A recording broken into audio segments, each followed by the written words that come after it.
Carl Sagan could not have predicted 2021, but he did to tell us back then. Well, I can tell you we shared it with America, but I can't share it with you. Okay? The most advanced offensive weapons on the planet, things that none of the superpowers have, developed by Israel, shared with America. We seem to have lost focus and vision, to have lowered our sights and let systems and structures and bureaucracies muddle us along. But we are capable of so much more. Our technologies permit us to manipulate time and space. We're very powerful. This country is very powerful. It's far more powerful than people understand. And they also asked, we're very powerful. This country is very powerful. It's far more powerful than people understand.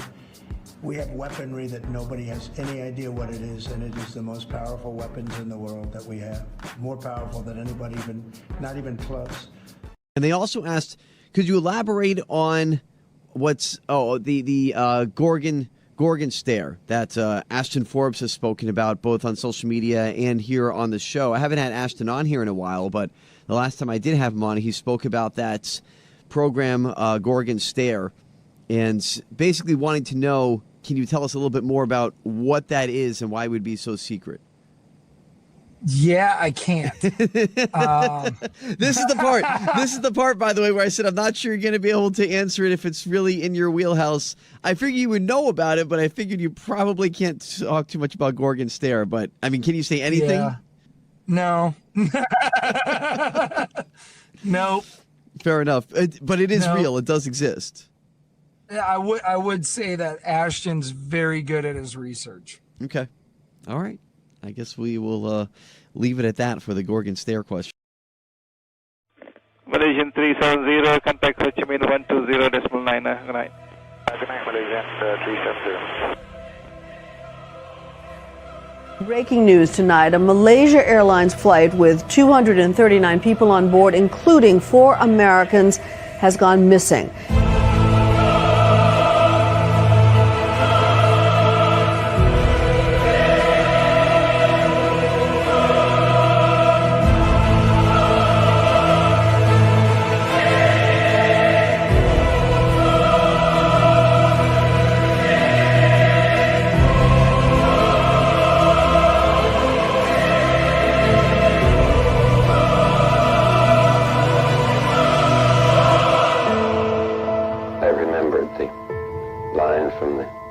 Scripture, the Bhagavad Gita.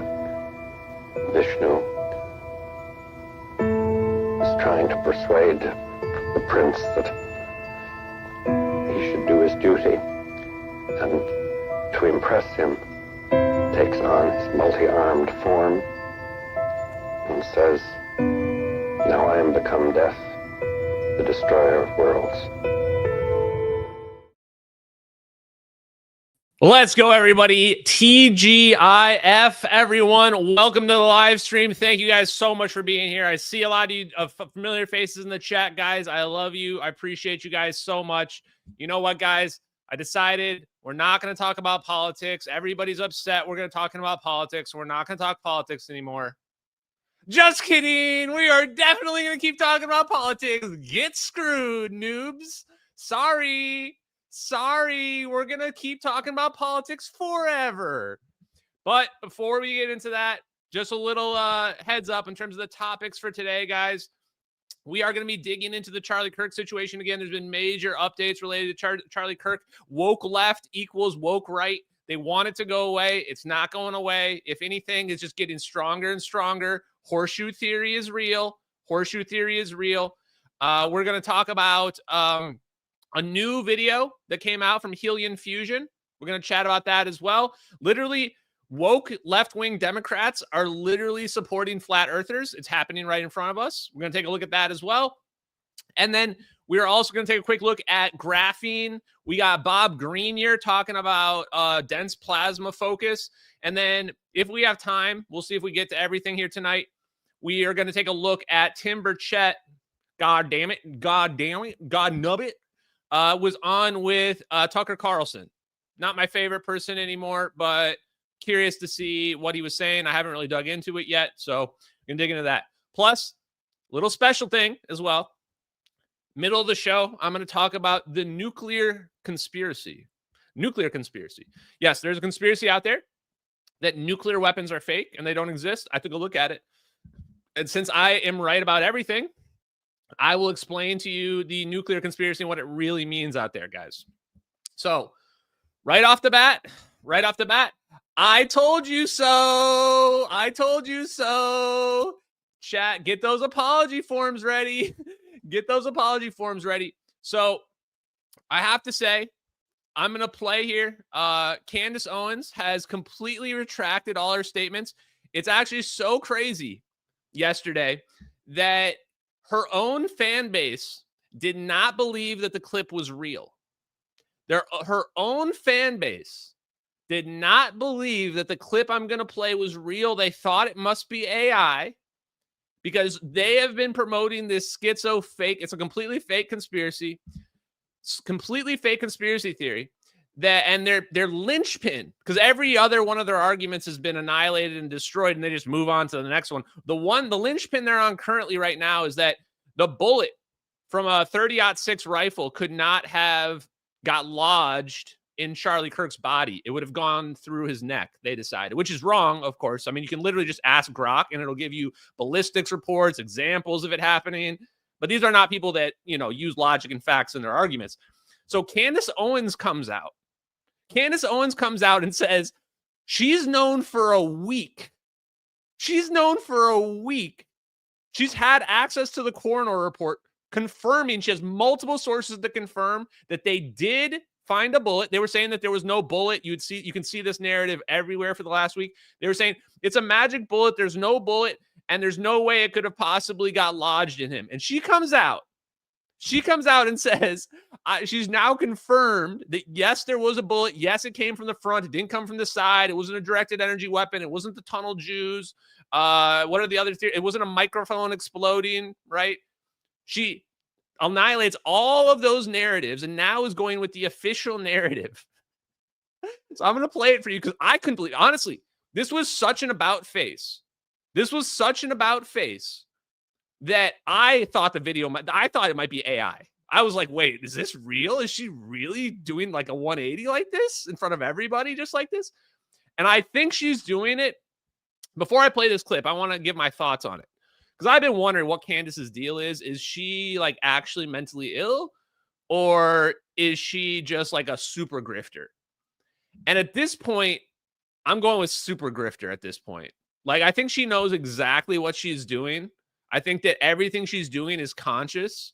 And the reason why I say that was the text messages that she leaked. Remember the text messages a few days ago or last week where she trapped people? I think it was on Monday, actually. Is that she releases these text messages and she wanted everybody to say that the messages were fake. And I caught on to this later that night. And I made a post saying, I believe these messages are real because it actually makes sense. She leaked them because she wanted everybody to say they're fake. She was trying to trap people, and I saw right through it. Ashton Forbes is always right about everything. I'm finding a spot in Nick Fuentes mentions always right about everything city. I've got the penthouse and always right about everything city.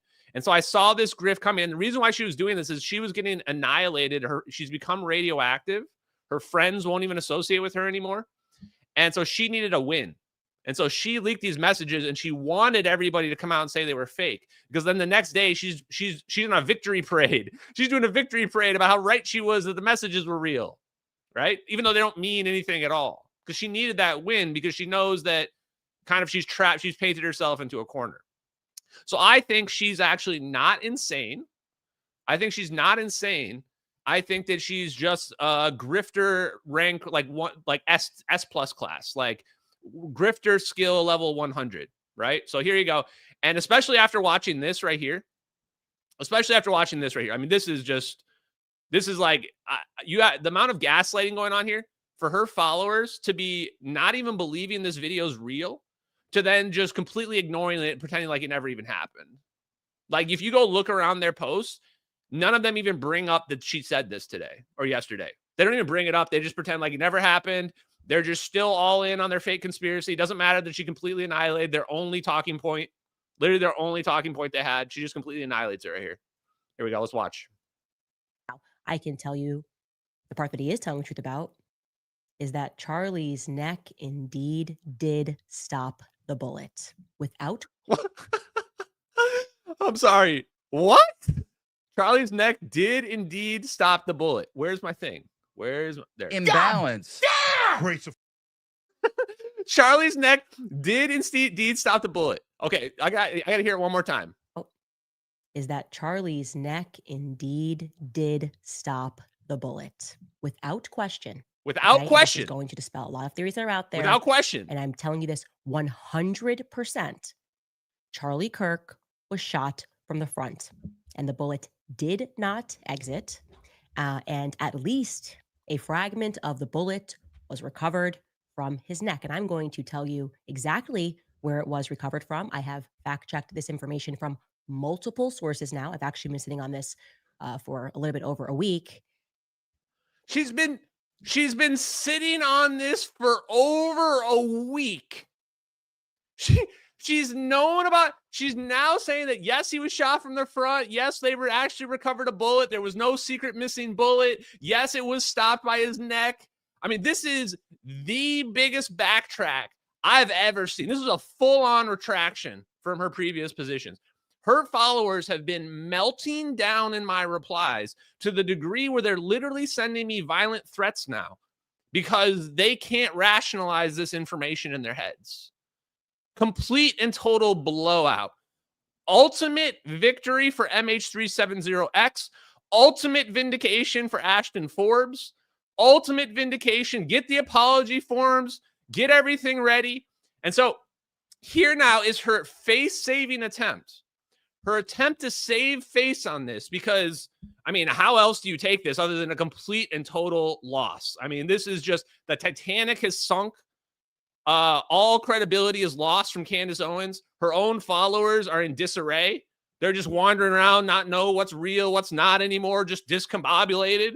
So she needs to somehow recover some of her credibility with her followers here. So this is how she now tries to keep the grift alive. Are you ready? Here we go. Right around here. So think about almost in line with your shoulder blade right in the center. Now, why is that helpful? Because it gives us a bullet trajectory, okay? Went in here where you saw that, and it was stopped, and a fragment was pulled from, think right, if you're just touching your spine in line with your shoulder blade. That leads us, obviously, to the part that he's maybe not being forthcoming about. They did not recover a bullet from a 30-06. They didn't recover a bullet from a 30-06. Just didn't happen, okay? They had found a 30-06 bullet. Charlie's death certificate certainly would have reflected that. That is not correct. That is factually not correct. So now we see what she's doing here. Now she's going, okay, they found a bullet. Okay, yeah, don't panic. They found a bullet. Yes, it definitely got stopped in his neck, but they didn't find a 30-06 bullet. They didn't find a 30-06 bullet. How do you know that? Oh, because if they had found a 30-06 bullet, then it would have been on the death certificate. Wrong. You can literally just fact check it for yourself right now. Is the type of bullet on the death certificate? No. The answer is no. It usually just says how you were killed. It doesn't say the kind of bullet. This is hit the abort button. Hit the abort. Emergency abort here. Emergency abort. She's trying to save face. Yes, the bullet is a 30-06, 100%. 100%.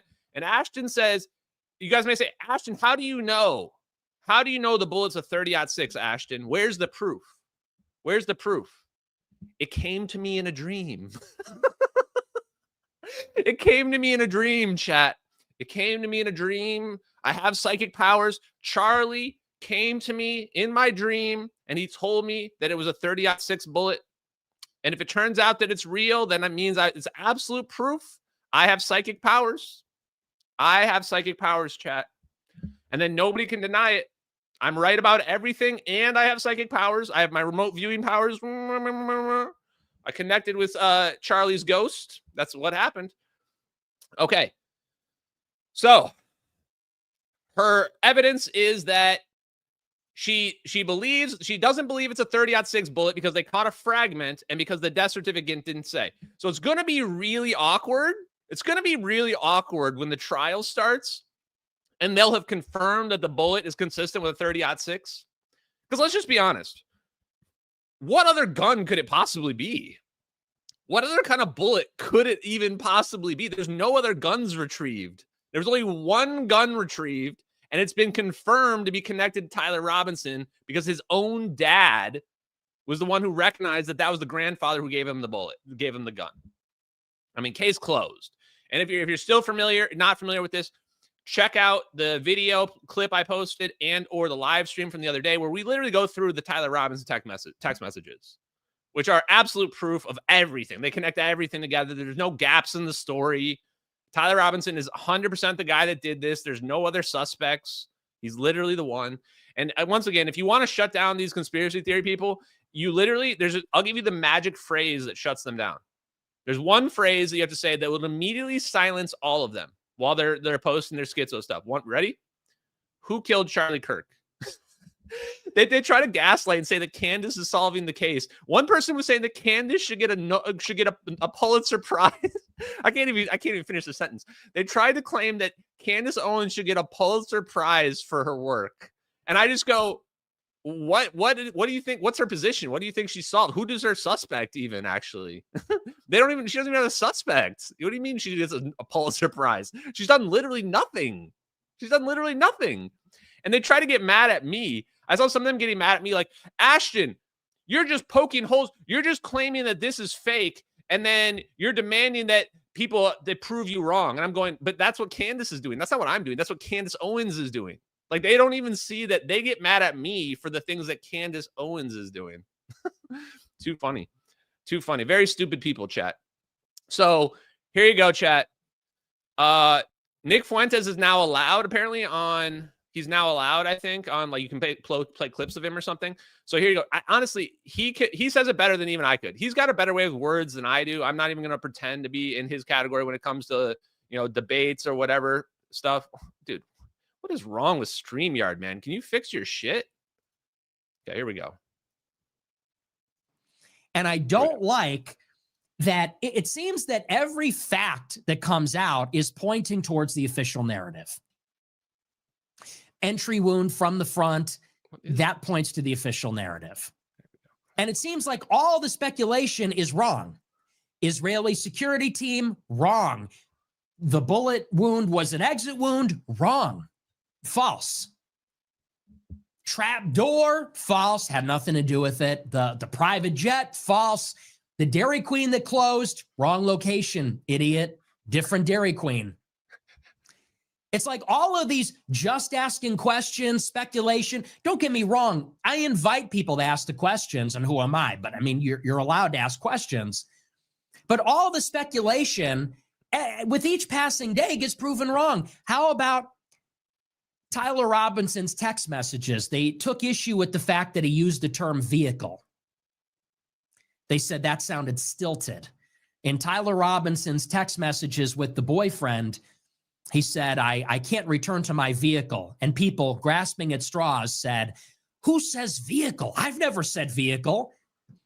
Except that we find body cam footage from an earlier. Okay, and rather than people stopping and saying, you know what? Maybe the official narrative is true. Instead, they're always just throwing out more baseless questions and moving on to the next. Like the letter. We were led to believe for a month that the letter contained like a fuck you to Israel. And then they published it, and the letter was the opposite of that. And what did the conspiracy theorists say? They say, well, was it emailed or mailed as a letter? Okay, what difference does it make? It's real. It's a real letter, and it didn't contain what you thought it said. But that doesn't stop them. On to the next. To the point now where it's like we're talking about Charlie Kirk told me in a dream.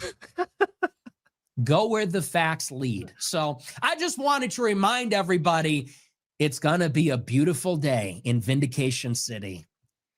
It's going to be a beautiful day in Right About Everything City because everybody knows me there. Everybody knows me there.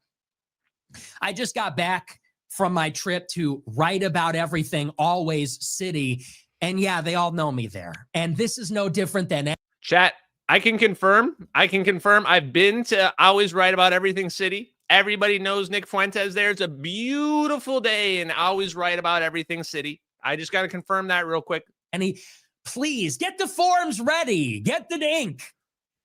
Log into your HP Smart account and prepare the printer. Get the ink, get the letter, paper, because we're going to need a lot of apology forms. All these cocksuckers that said, he got the call. He got the call. Ryan Mata, I'm looking at you, Mystery Meat. I'm looking at you, Ryan Mata, flat earth gravity denier Ryan Mata, who got tricked by a schizo AI post that he thought was 100% real. I'm looking at you, Ryan Mata.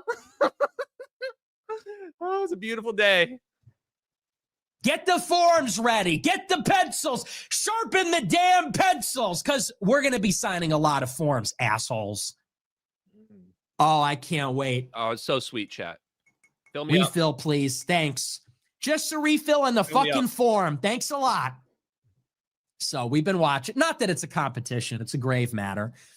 But hey, it's not a competition. It's a very serious matter, obviously. But I just, look, everybody question my credibility. I'm right. Okay, isn't my first rodeo, not my first Jew conspiracy. Thank you very much. I know you were red-pilled yesterday, but try to lurk a little bit. Try to keep up. Okay?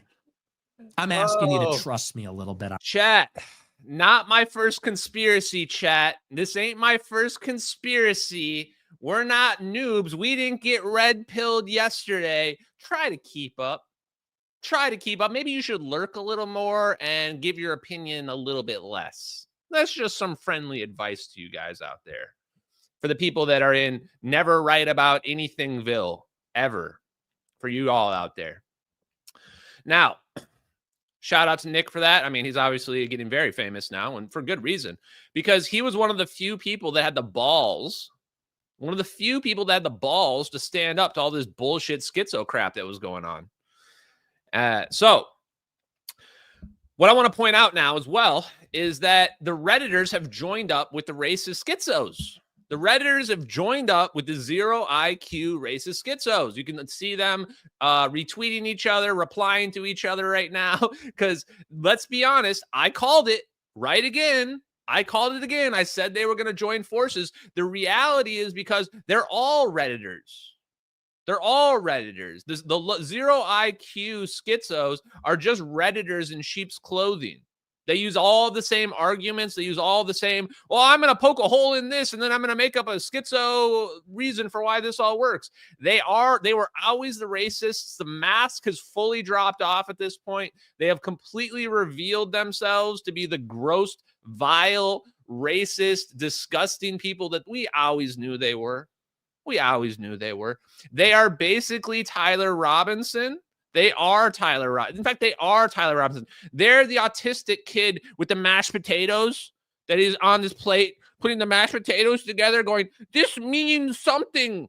This means something important, right? That's what they are, and they've always been that. That's why they're out there defending a killer.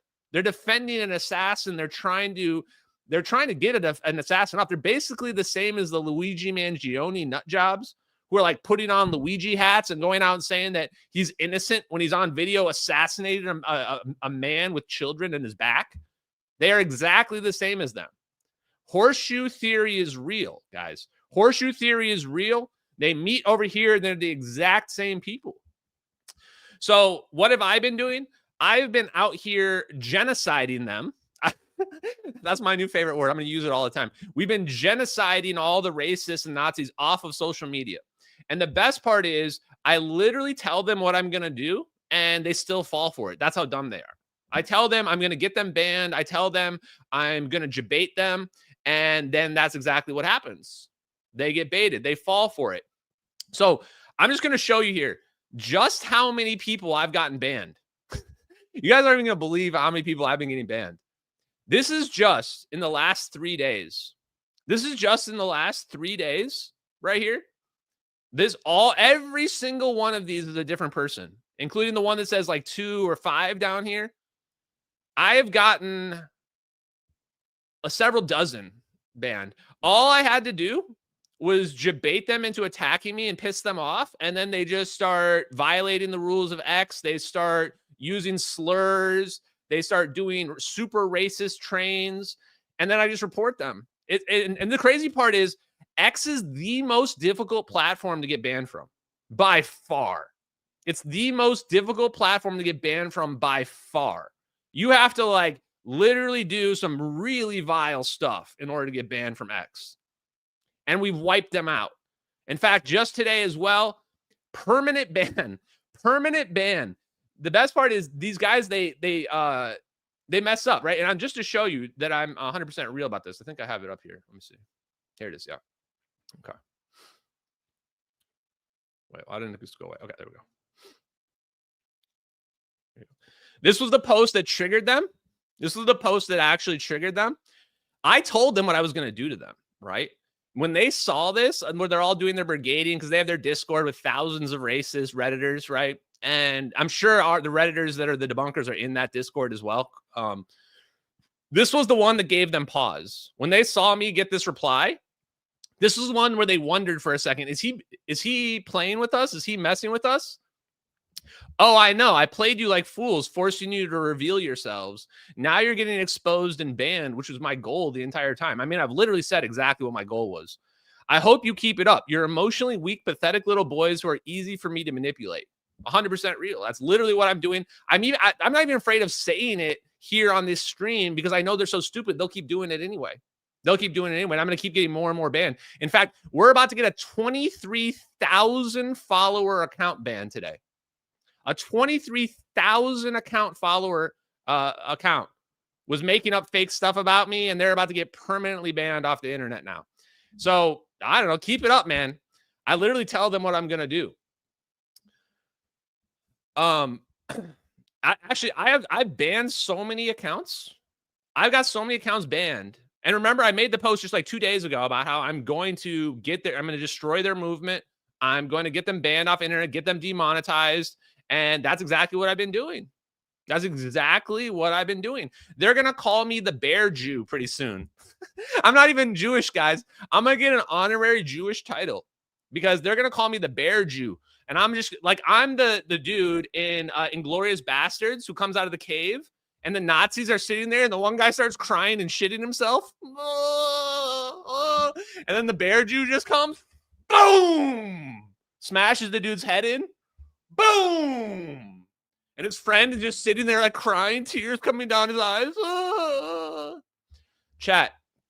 The gropers or whatever, they're not even really gropers, right? They're just 0 IQ racists. They met their match. They met their match. They finally ran into an opponent that they could not possibly defeat. They ran into an opponent that has unlimited durability, unlimited endurance, somebody that can't be bullied, somebody that doesn't care what slurs you call them, doesn't matter at all. Literally nothing they can do whatsoever. And if they even try to violently threaten me, then I literally just file police reports and FBI reports, and I have Dan Bongino as one of my followers. So if they even push it too far, which they want to do, then the feds are literally going to be knocking on their door, and they're going to be going to actual prison. So you got screwed. Don't get into a meme war with MH370X. There's certain rules that you must abide by if you don't want to get your movement annihilated. And number one is never get into a meme war with MH370X. Just like you never get into a land war with China, never get into a meme war with MH370X. You FA'd and now you're FOing. You FA'd and now you're FOing. And I know this is probably going to piss off some of them right now.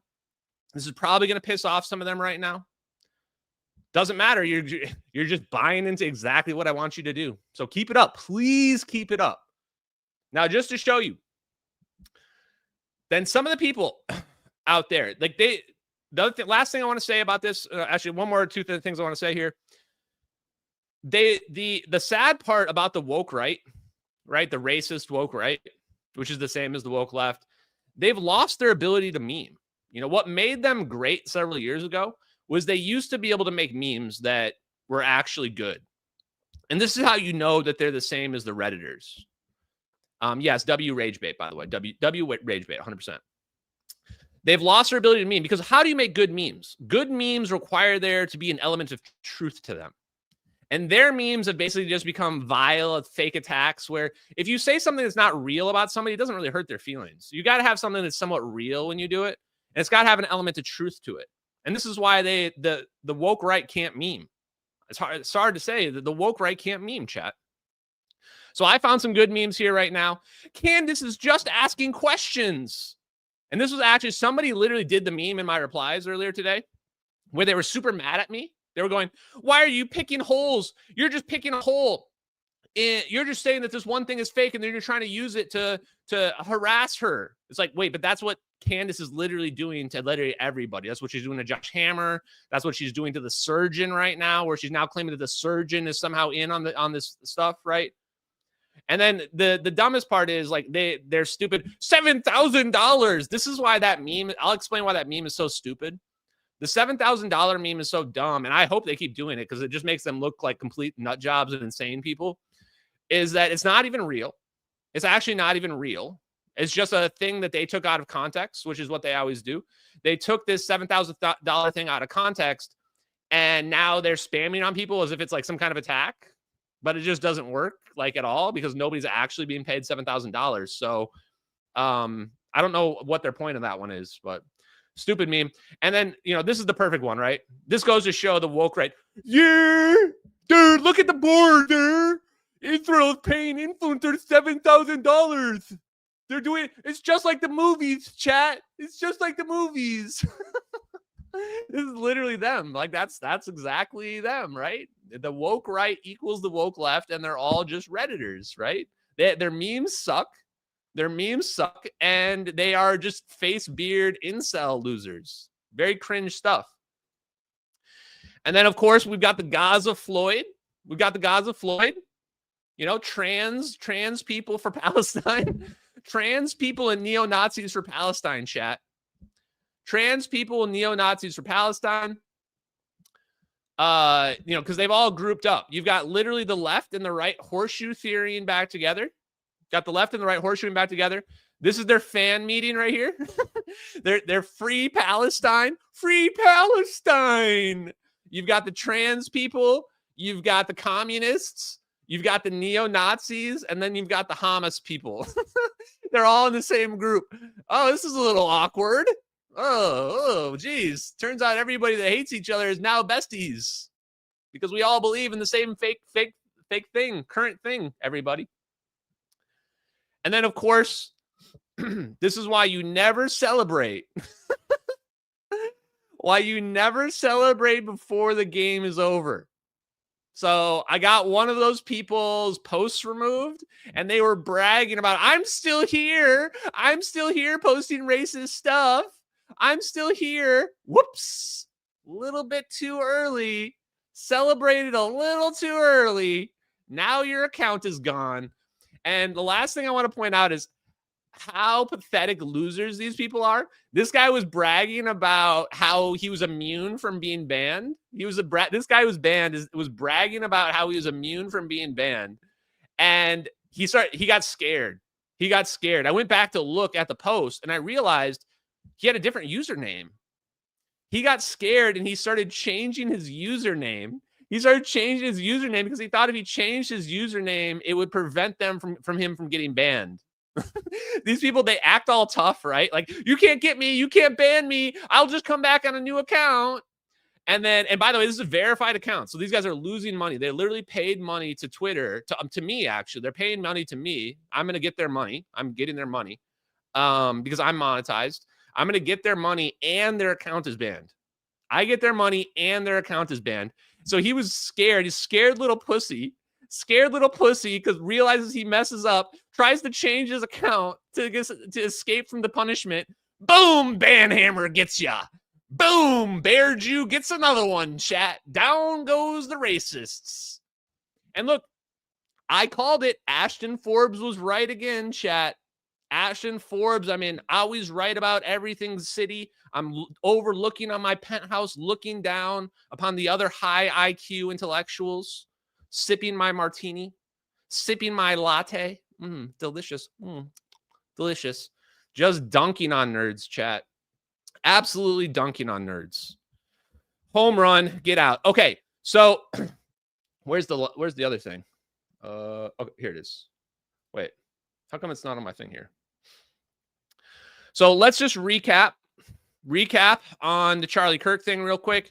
The magic bullet claim, because people are saying like the best part is when they're crying, when they're melting down, when they're having their delusions of it. We're still in the fight. The conspiracy is still alive. The Israel conspiracy is still alive, everybody. They say, oh, we haven't lied about anything. We haven't lied about anything. Okay, well, let's see. Magic bullet, that's now been proven to be fake. The magic bullet's been proven to be fake. The bullet that didn't exist has been proven to be fake now. 100% proven to be fake. Steel spine. Remember, Superman's spine. Can't be real. It was actually Ian Carroll that was pushing this disinformation. We're going to get to him in a second. That's been proven to be fake now as well. The bullet would have blown his head off. They claim the bullet would have blown his head off. That's 100% fake as well. Had to be from a different gun. They claim, oh, no, now it had to be from a different gun. It couldn't have been this 30-06. If you look around in my replies, you'll now see there's a number of real hunters, not fake YouTube hunters, right? Because remember, what do the Redditors do? They fake experience they don't have.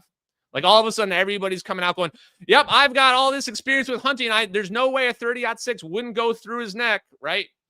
So now the real experts have come out and they said, yes, if it was a low grain bullet, under the right circumstances, it could have ricocheted in his neck and what have you. And they said that here's a bunch of examples of that happening from them. They say, happens to me. It's not common, but it does happen, right? So the last one, this is literally the last one. They don't have anything else left anymore. The last thing they have left is that they're claiming, just like Candace Owens said, that the bullet, they're claiming it couldn't have been from a 30-06. So they've been wrong about literally everything to this point. They were wrong about the letter. Like Nick pointed out, they were wrong about the letter as well. They were wrong about the meeting. So every single one of their points has been proven wrong. At least 7 at this point. Different things have been proven wrong. And they have not apologized once. They have not said that they're wrong one time. And instead, they just move on. They pretend like the last thing never happened, and they move on to the next. I point this out because I want you to realize that this is not how we should be working. This is, again, like Nick said, follow where the evidence leads. Don't come with a conclusion and work your way backwards. Otherwise, you'll find yourself the victim of the bear Jew. You'll find yourself next on deck. Boom. Goodbye. Goodbye, chat. You can see them crashing out in the chat right now as well, which is actually just delicious for me. They're just losing their minds right now in the chats. Feel bad. Okay, so this leads us to Ian Carroll, guys. Ian Carroll. Can't make this up. Literally cannot make this up. The woke left is exactly the same as the woke right. No difference whatsoever. So much so that Ro Khanna, far left,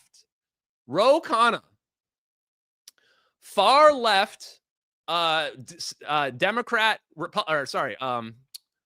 California Democrat, is literally endorsing Ian Carroll. Ian Carroll, flat earth Ian Carroll, Ro Khanna. I mean, this is just perfect. So here you go. Things you can't possibly make up. Things you can't make up. Here it is. Even AIPAC is getting W's off this. Even the Israeli lobby of the United States is dunking on Ro Khanna because he's in a video with Ian Carroll produced by a guy that's been promoting the schizo Charlie Kirk Israel conspiracy. I don't even know what the other irrelevant guy's name is. There you go.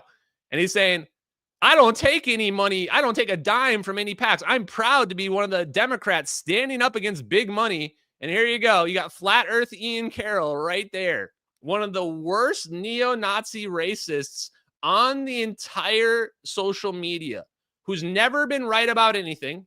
He has a permanent home and never been right about anythingsville. Permanent home. It's a mud brick house. Never been right about anything. Been wrong about Iran. He claimed there would be boots on the ground in Iran. Wrong. Claimed that RFK was being blackmailed. Wrong. And now he's found his schizo Israel grift. He also promoted the magic bullet theory. Wrong again. Wrong again. And now you've got far left Democrats, far left Democrats promoting him. You can't make this up. You can't make this up, chat. And if you click on this, he got bodied so bad in this, bodied so bad on this that he had to reply. This was a documentary made by Tommy G. This is another neo-Nazi that pushes schizo Israel stuff, Tommy G. And by the way, the Redditors have also aligned with these people now because, of course, they were always exactly the same all the time. They were always the same all the time. It was an interview. I did not speak or meet to Ian Carroll. He doesn't even spell Ian Carroll's name right. I stand by my words and should be judged by them. I said, you've never heard of Ian Carroll. He's one of the most vile Jew-hating nut jobs on all of social media. Literally co-hosted Candace Owens many times while she was out and is promoting the fake schizo Israel conspiracy that Israel killed Charlie Kirk. Now, look at these replies. Here's the best part, guys. And again, I'm going to tell you the absolute truth because they're so dumb, it doesn't even matter. It's so easy to turn them on one another. So when I saw this, of course, I just pushed it. I just pushed the narrative because I knew that the Democrats would turn on Ro Khanna because of Ian's social media. And I knew that the Democrats would call him a neo-Nazi. That's what they do. They call everybody a neo-Nazi. So I'm just feeding into it. And I'm doing the exact thing I said I would. I don't hide it. When I say I'm going to do something to somebody, I don't hide it. I don't act behind the shadows. I just do it right to your face. I said I was going to destroy Ian Carroll and Ryan Matters. I said I'm going to make them radioactive. I'm going to alienate them. I'm going to make sure that they're marginalized so that their views can never go mainstream. And that's exactly what I'm doing. I'm going to get their movement banned from social media. I'm going to get them demonetized and deplatformed. Again, I'm just telling you exactly what I'm going to do. And then I'm doing the thing that I said I'm going to do. Right? And so that's why I'm saying that there. And so if you look through the replies, it should be easy for you to denounce a Nazi. Why have you not done that? It says, is this Tommy G? Here's Tommy G right here. Investigating Israel's influence on U.S. politics. He's a vicious anti-Semite. Congressman, maybe you got hoodwinked. Willing to give you the benefit of the doubt. You're sharing a post from one of the most malicious anti-Jew conspiracy nuts on the whole internet. Your mask just came off. And then, of course, Laura Loomer takes body shots at him as well. Laura Loomer comes in out of nowhere, takes body shots. Okay, so give me 1 second, guys. I think I'm going to come right back to the studio. It looks like I'm getting throttled. Yeah, I think they're DDoSing me or something as well on my internet. I'll get it fixed tomorrow, but 1 sec, I'll be right back.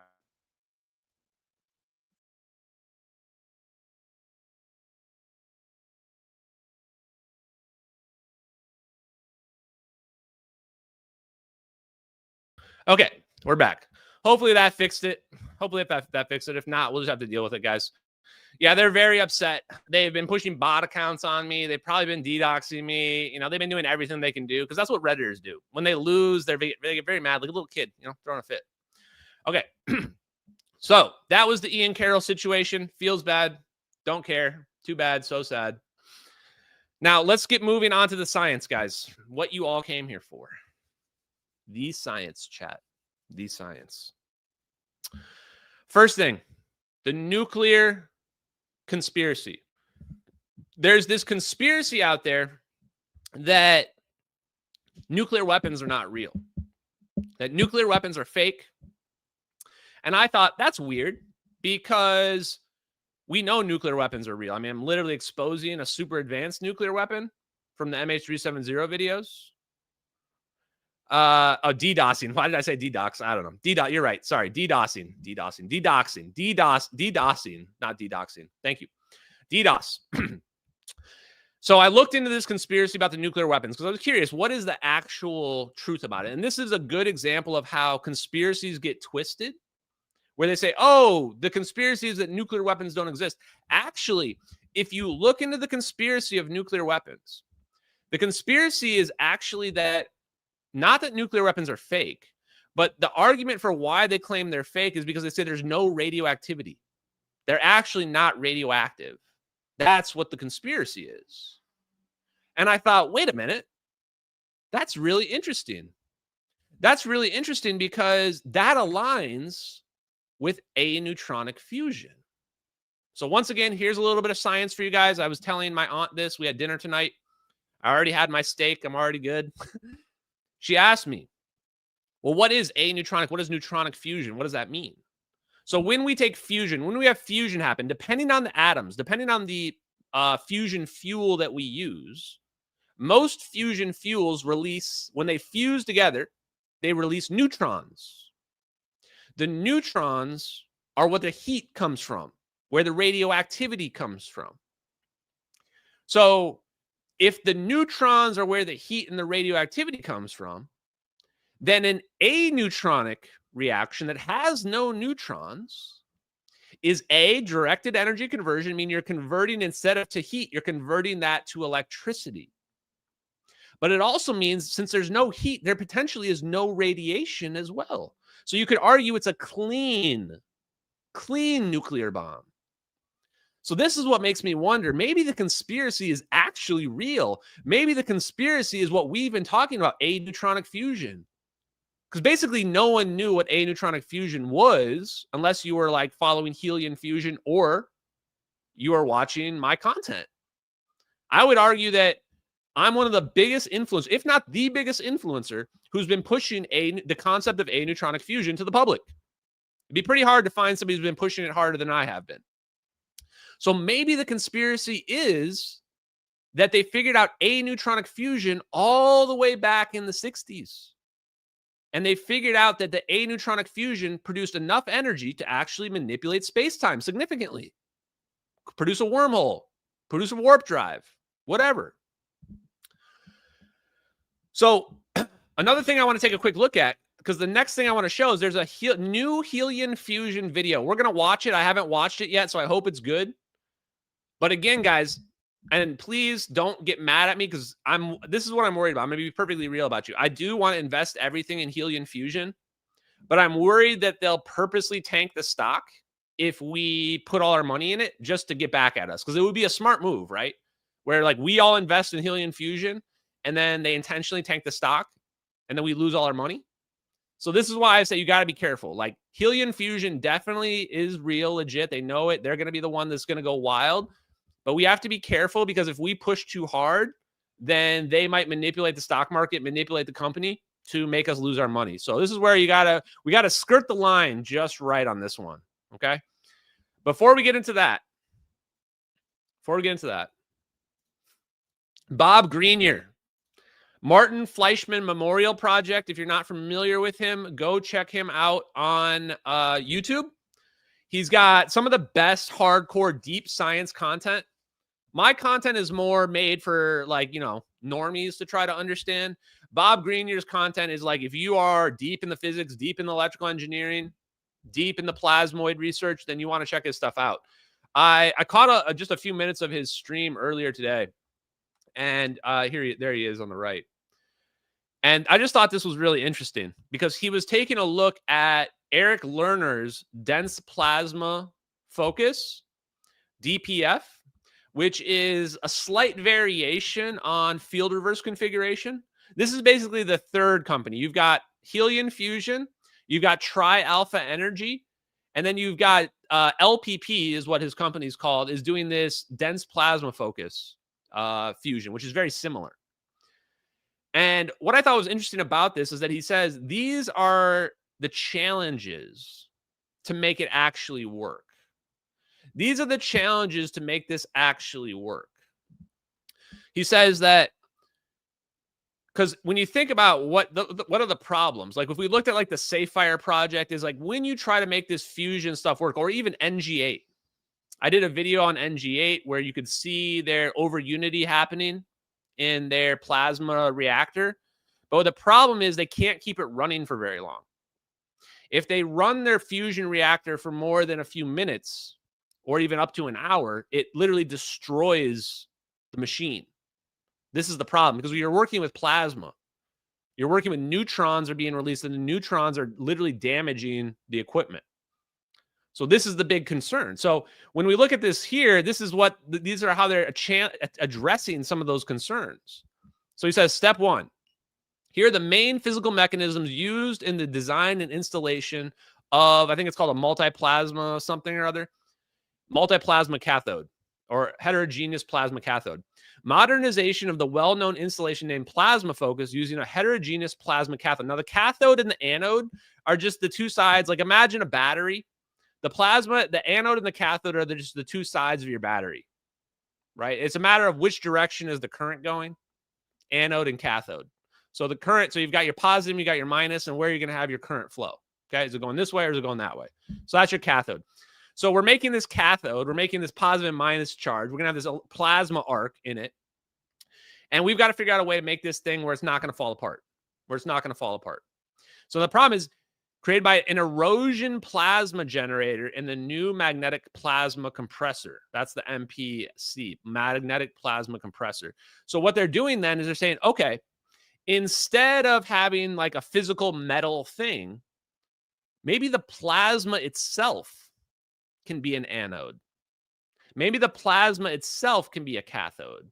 So now they're thinking outside the box here. And the reason why I thought this was so interesting is that I keep wondering about the plasma drones in the MH370 videos. They must have found a way in those thermonuclear weapons so that the plasma didn't destroy whatever's on the inside. Like there's a little drone on the inside of those plasma orbs. Why is that drone on the inside not being annihilated by the fusion reaction that's happening? Thank you very much. We'll get to that in a later. Why is that inside of that fusion reactor, why is it not getting destroyed? And this makes me think about fog bank. Fog bank. I'm going to say it 3 times. Fog bank. Google it. The United States government figured out a aerogel metamaterial, and it's used in thermonuclear weapons, and it was so secret that they lost the recipe. This is all real. It was so secret they lost the recipe, and they had to reverse engineer their own recipe in the 2000s because it's just there was nobody left that had it, and there was no record of it anywhere. Now, this is interesting because why are aerogels so important? Aerogels actually are very extremely super lightweight materials that are ultra resistant to heat. You can find, if you Google aerogels, you'll find videos where they're like literally cooking it with a Bunsen burner underneath, and they have stuff on top and it's perfectly cool. Doesn't get hot at all. And the material doesn't burn. Material doesn't even burn. That's exactly what you would need for these plasmas. That would be like literally the perfect thing where you use that, put some superconducting magnets on it, and you use that for your plasma drone. That would be what you would use. And then that makes me think that those orbs we see absolutely have to be thermonuclear weapons. They have to be, I think. And that's probably what they're using in it. That's why they're able to float around so freely where they look like they're just flying through the sky like balloons. Because it's aerogel inside with magnets inside. Because otherwise, this is why, like, why is it so difficult for us to send rockets up in the sky? Because they're so heavy. The heavier the rocket is, the harder it is, and the more fuel you have to put in it. And the more fuel you put in the rocket, the heavier it becomes again. So it's a compounding problem. So what's the way around this problem? Make it super lightweight and remove the fuel source. Make the fuel source external and have it be super lightweight. That's the answer. So the next thing he says on here is creation of energy saturated homogeneous or heterogeneous hydrocarbon plasma using an erosive plasma generator with capillary discharge. Okay, I don't even know what that means, but basically I think he's saying, once again, hydrocarbon plasma. Oh yeah. So we're using for our fuel, our plasma fuel is just going to use potentially materials that are available in the air or in the water We can get our fuel source from our external environment. The fuel source can primarily be from the external environment, and maybe you have a little bit of onboard catalyst. What is a catalyst? A catalyst is something you use in your reaction but it's not the primary source of the fuel. So maybe you have a little bit of catalyst in there. I don't know what that might be yet. I'm not an expert on that, but you have a little bit of catalyst and you use the air, MHD, magnetohydrodynamic air breathing system, and you use that for your fuel, or the water. And then lastly, it says using a trigger mechanism created by a magnetic plasma compressor. I got to be honest, chat. This part is creepy. Using a trigger mechanism created by a magnetic plasma compressor to accelerate the low energy nuclear reaction and convert it to detonation mode. I think I've seen that before. Guys. That's this. Using your plasma to compress your fusion package, your fusion payload, to convert it to detonation mode. Why do the orbs need to converge on the plane at the last minute? Why do the orbs need to converge on the plane at the last minute? Why? Because it says right there, I'll read it while you're watching. Using a trigger mechanism created by magnetic plasma compressor to accelerate low energy nuclear reactions and convert it to detonation mode. Boom. Boom, chat.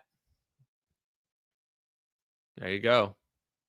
Oh, there we go. Oh, look at this. Oh, there we go. Okay. Now, Merry Christmas, chat. Next thing. I can close all these windows. Perfect. Okay, let's watch the Helion fusion clip now, guys. You ready? Watch party. Everyone get your popcorn. Get your candy. Here we go. If you're listening to this afterwards, I think it should be fine. It's only 15 minutes. I am going to play it back on 1.25 speed here. We're going to see if we don't get copyright striked. Hopefully, I don't have to edit this out. Fusion is an electrical engineering challenge. Fusion is an electrical engineering challenge. Let me get you guys up to speed real quick. Very brief recap. What is Helion fusion doing? Helion fusion said, you know what? Everybody else is struggling to get fusion to happen at these very, very high temperatures because they're aiming for ignition. What does ignition mean?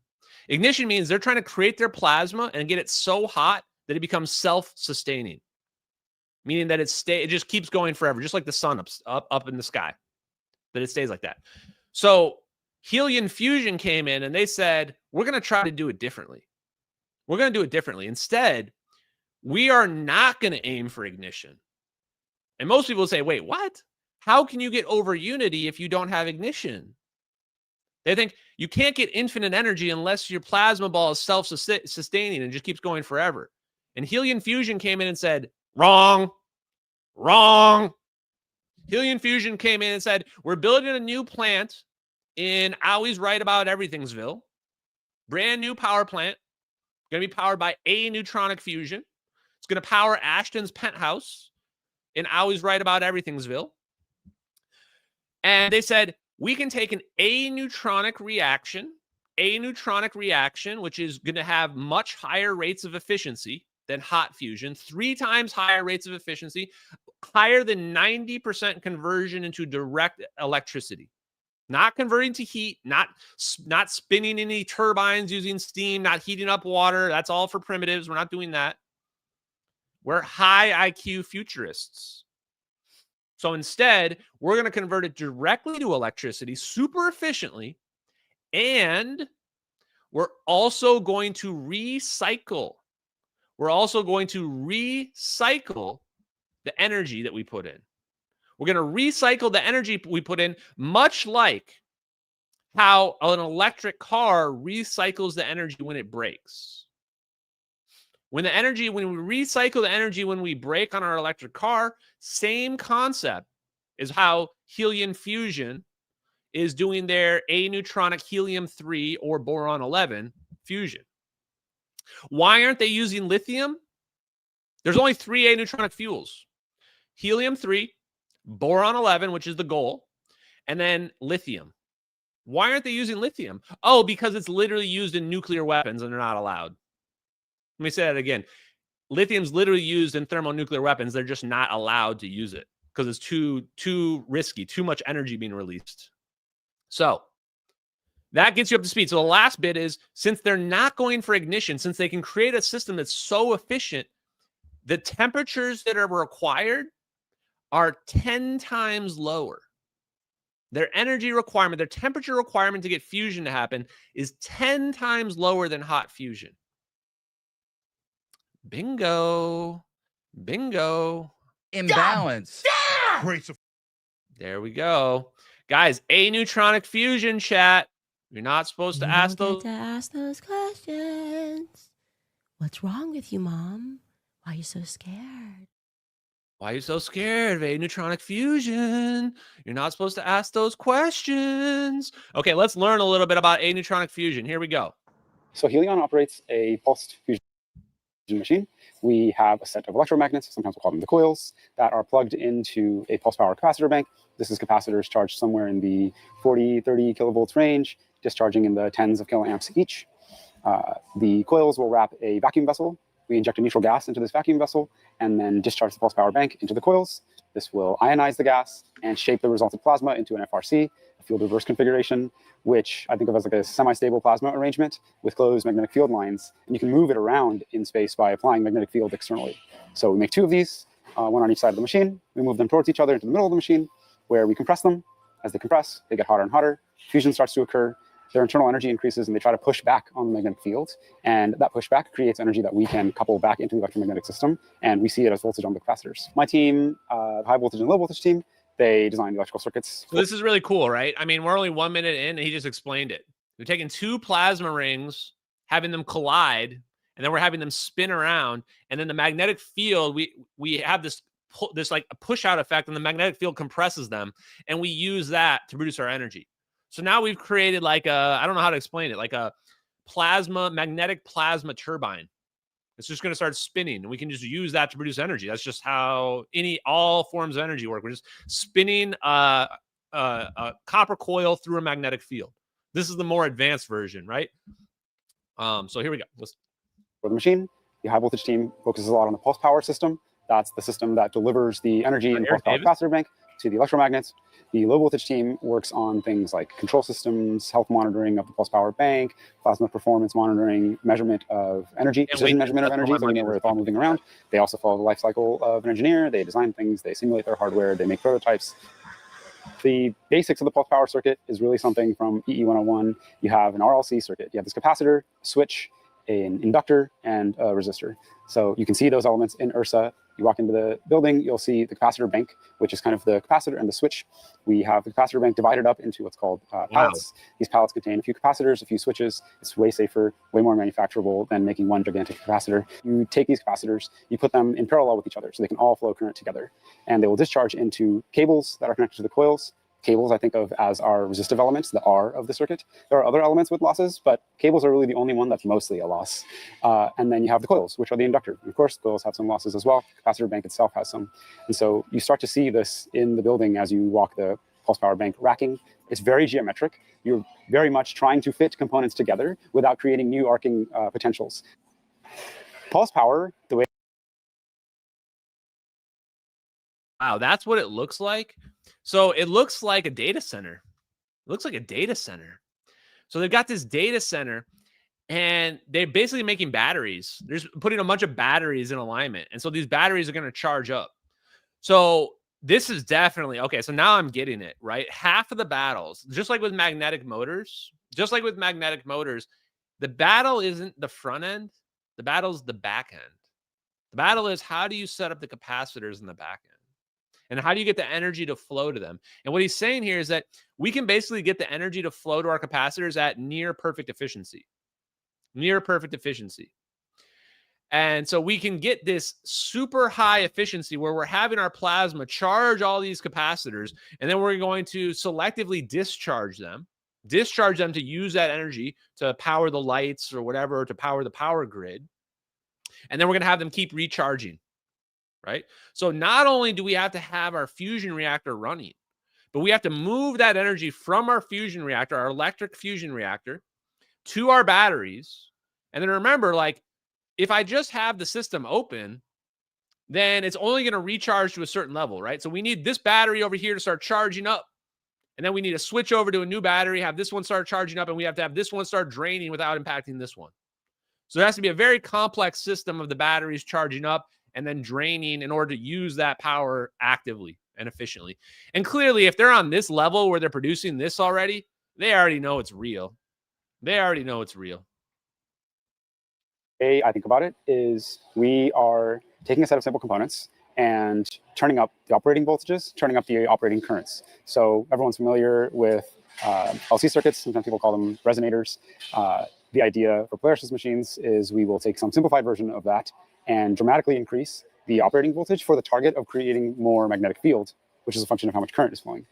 The basic scale exactly the way you'd expect, but now you're forced to think a little bit more about what exactly happens when I tell my switch to go into conduction, what exactly happens when the switch comes out of conduction, how are things coupling to each other. But at the end of the day, it's really a scale up of an otherwise relatively simple power electronic circuit.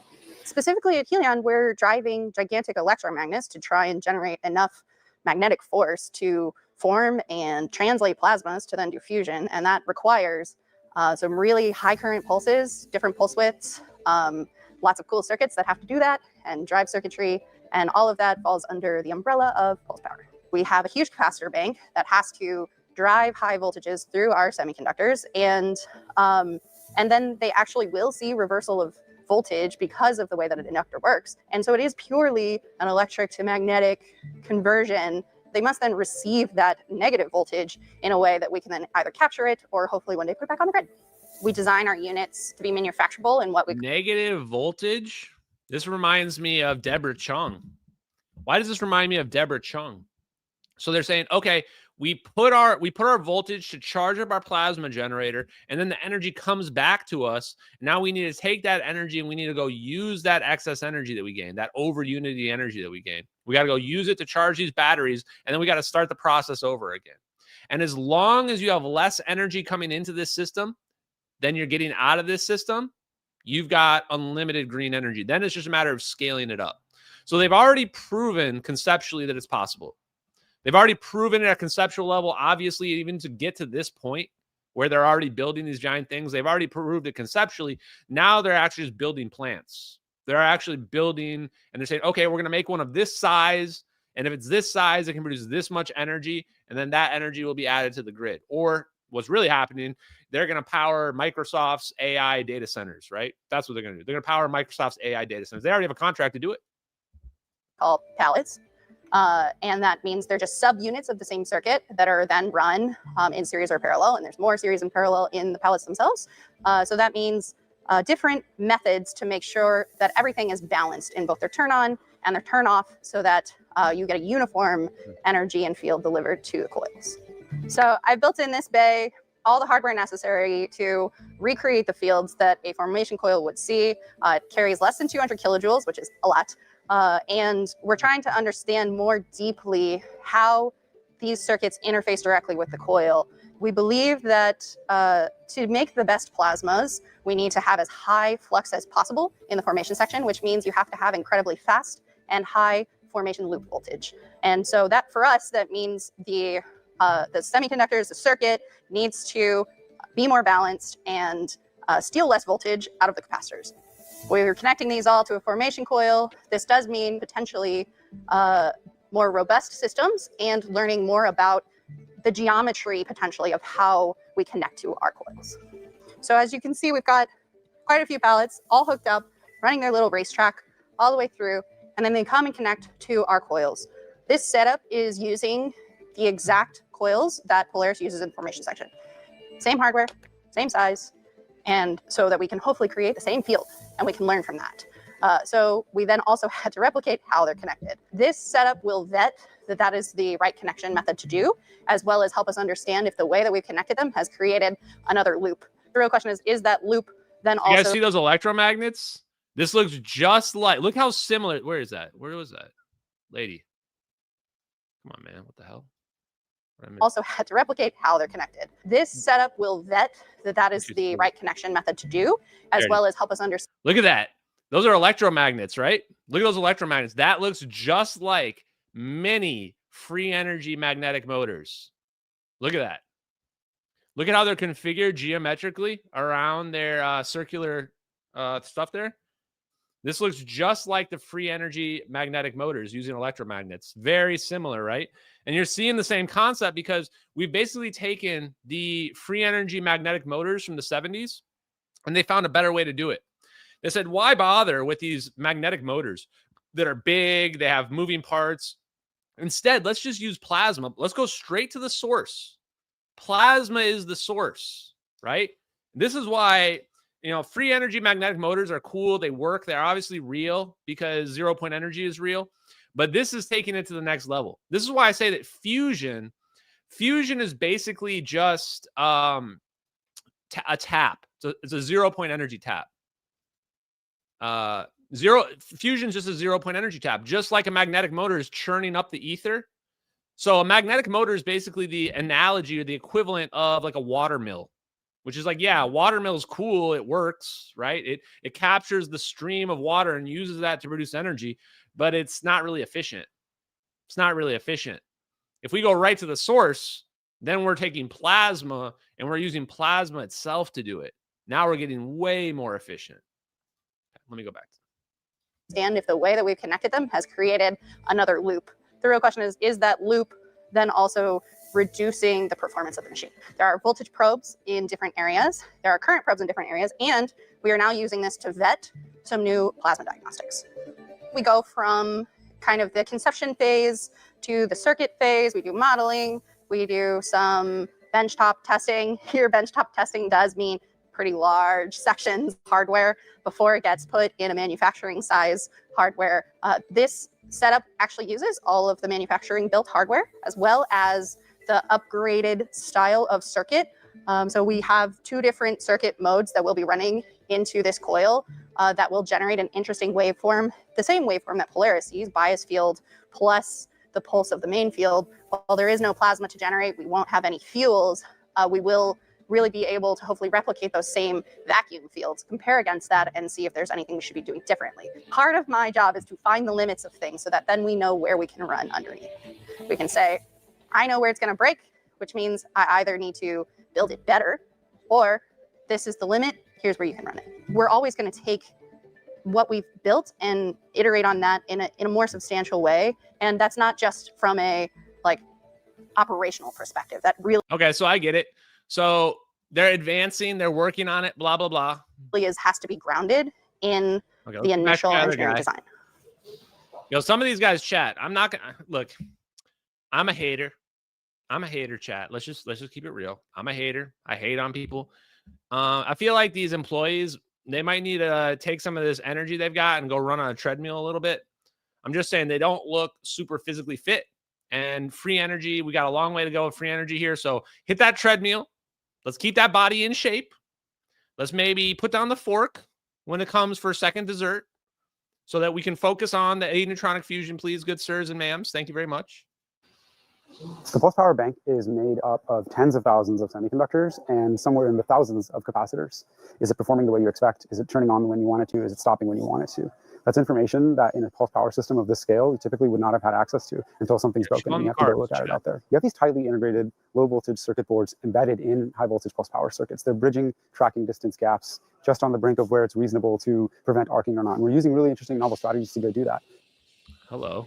We had a large problem, a gap in how do we go collect a bunch of data off of a highly distributed machine, a complex 3D array of different points where we wanted to take data.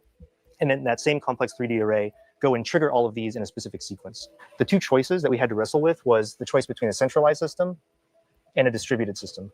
Okay. Now with a centralized, I actually understand what he's talking about here, chat. Now I understand what he's talking about here. So now he's basically explaining how they're going to make the energy distribute. So they're building this big system of batteries. This now you're in my wheelhouse. Databases. Ooh, now you've joined Ashton's wheelhouse.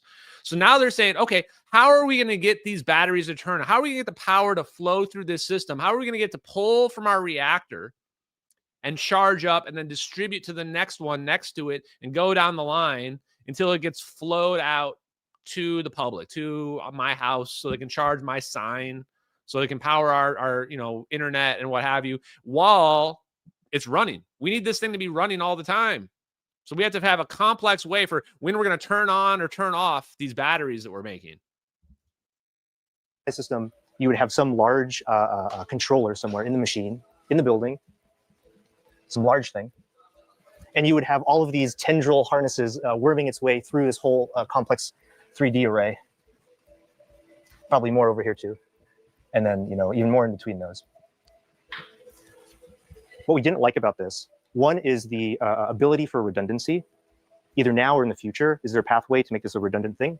I love this. To make it redundant, you have now probably very expensive electronics that are here, and you have to go do 2 of them, maybe 3 of them. Does that mean you also have to double or triple your harnesses? Okay, so what he's saying is there's 2 ways you can do this.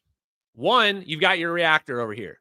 You can connect your reactor to every single battery, right? We can either connect it to every single battery. That's decentralized system. It's decentralized, meaning the reactor is connected to all the different batteries. And then you turn off or on whichever battery, right? You say, okay, fill up battery number 1. Now turn that off, start filling up battery number 2, have battery number 1, start shooting that energy out. Decentralized. Centralized system would say, okay, send the energy to one system and then start distributing it. Have the one system start distributing it between the various different batteries. And of course, there's positives and negatives on both different systems. That's what he's explaining. It's a hard question. If, for example, you decided to add a couple more, atomic units over here on the machine, well, do you even have enough I/O here left? Do you need to go route new cable over there? How many more cables do you need to route? And the third thing that makes it really difficult is the integration and the maintenance of that system. During operations, if you pinch a harness by accident, well, you've broken it, maybe. You'll have to go run another one. For a distributed system, what you'll end up having is smaller compute nodes all throughout, connected together. Okay. From a redundancy story, you can close. It might be more cost effective to do, redundant smaller controllers, and also maybe redundant harnessing this way. And the harness lengths would be shorter than if they had to come from a centralized place. Distributed is going to be better. From a scalability perspective, if you want to go add more elements to the machine, well, you could do that. You don't have to have these long tendril fiber routes or copper routes that go through the building. And if one breaks, you can go and just put another one in there quickly. And so it's a more dynamic system for our ability to measure diagnostics off the machine and help trigger the machine. We chose to do a distributed network. Distributed 100%, right? Because distributed is modular. So now you say, oh, if one of my tendrils breaks off, okay, that's fine. Just redistribute it to the other ones, and then we'll replace the one tendril, and then we're back in business. And if we need to add more, then we can just add more to one of our distributed networks. We've got 6 distributed networks. If we need to add more, we add more to one of them. Boom. And then if there's a problem where our reactor is not producing enough energy, well, then we don't get screwed over here. We don't get screwed over. Pretty cool. Network. Each of these independent compute nodes does look like the graphene. Take local telemetry, do local actions, flag local flags, all to a smaller, more flexible control system that is cheaper and faster to deploy than something more centralized. And that's what we have today. We wanted to measure things in the single volts range or maybe a few kilovolts range, but on top of a common mode voltage of tens of kilovolts. How do you do that? There are consumer off-the-shelf probes that allow you to do that, but not at the scale that we needed for this. Huh. Another challenge was the circuitry to go make those measurements requires some small amount of power. It is not super practical to take from the high voltage part of the system and buck down and provide a few watts of power for some 5 volt or 3.3 volt device. It's not a practical. Chat, I wanted to wait to the end of the video, but I'm too excited. I'm throwing all my money in this company. Every freaking penny I have, it's going in this company. I'm going to put, actually, let's not say every penny I have. I'm just going to say I'm going to invest like $50,000 to $100,000 in this company. I'm going to invest like 50 to 100 grand in this company. We're rolling the dice. They've already convinced me. I'm already all in. Once I saw a distributed network looking like Graphene, I'm in. Take my money. Take my money. Please, what's his name? David Kirkley. That's his name, right? I think that's his name. Please, Mr. CEO, just take my money as fast as you can. Please, sir. Thing.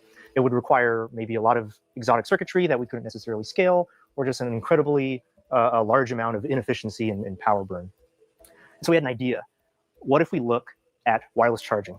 It's a very common consumer electronics technology. It's in my phone. Wireless charging?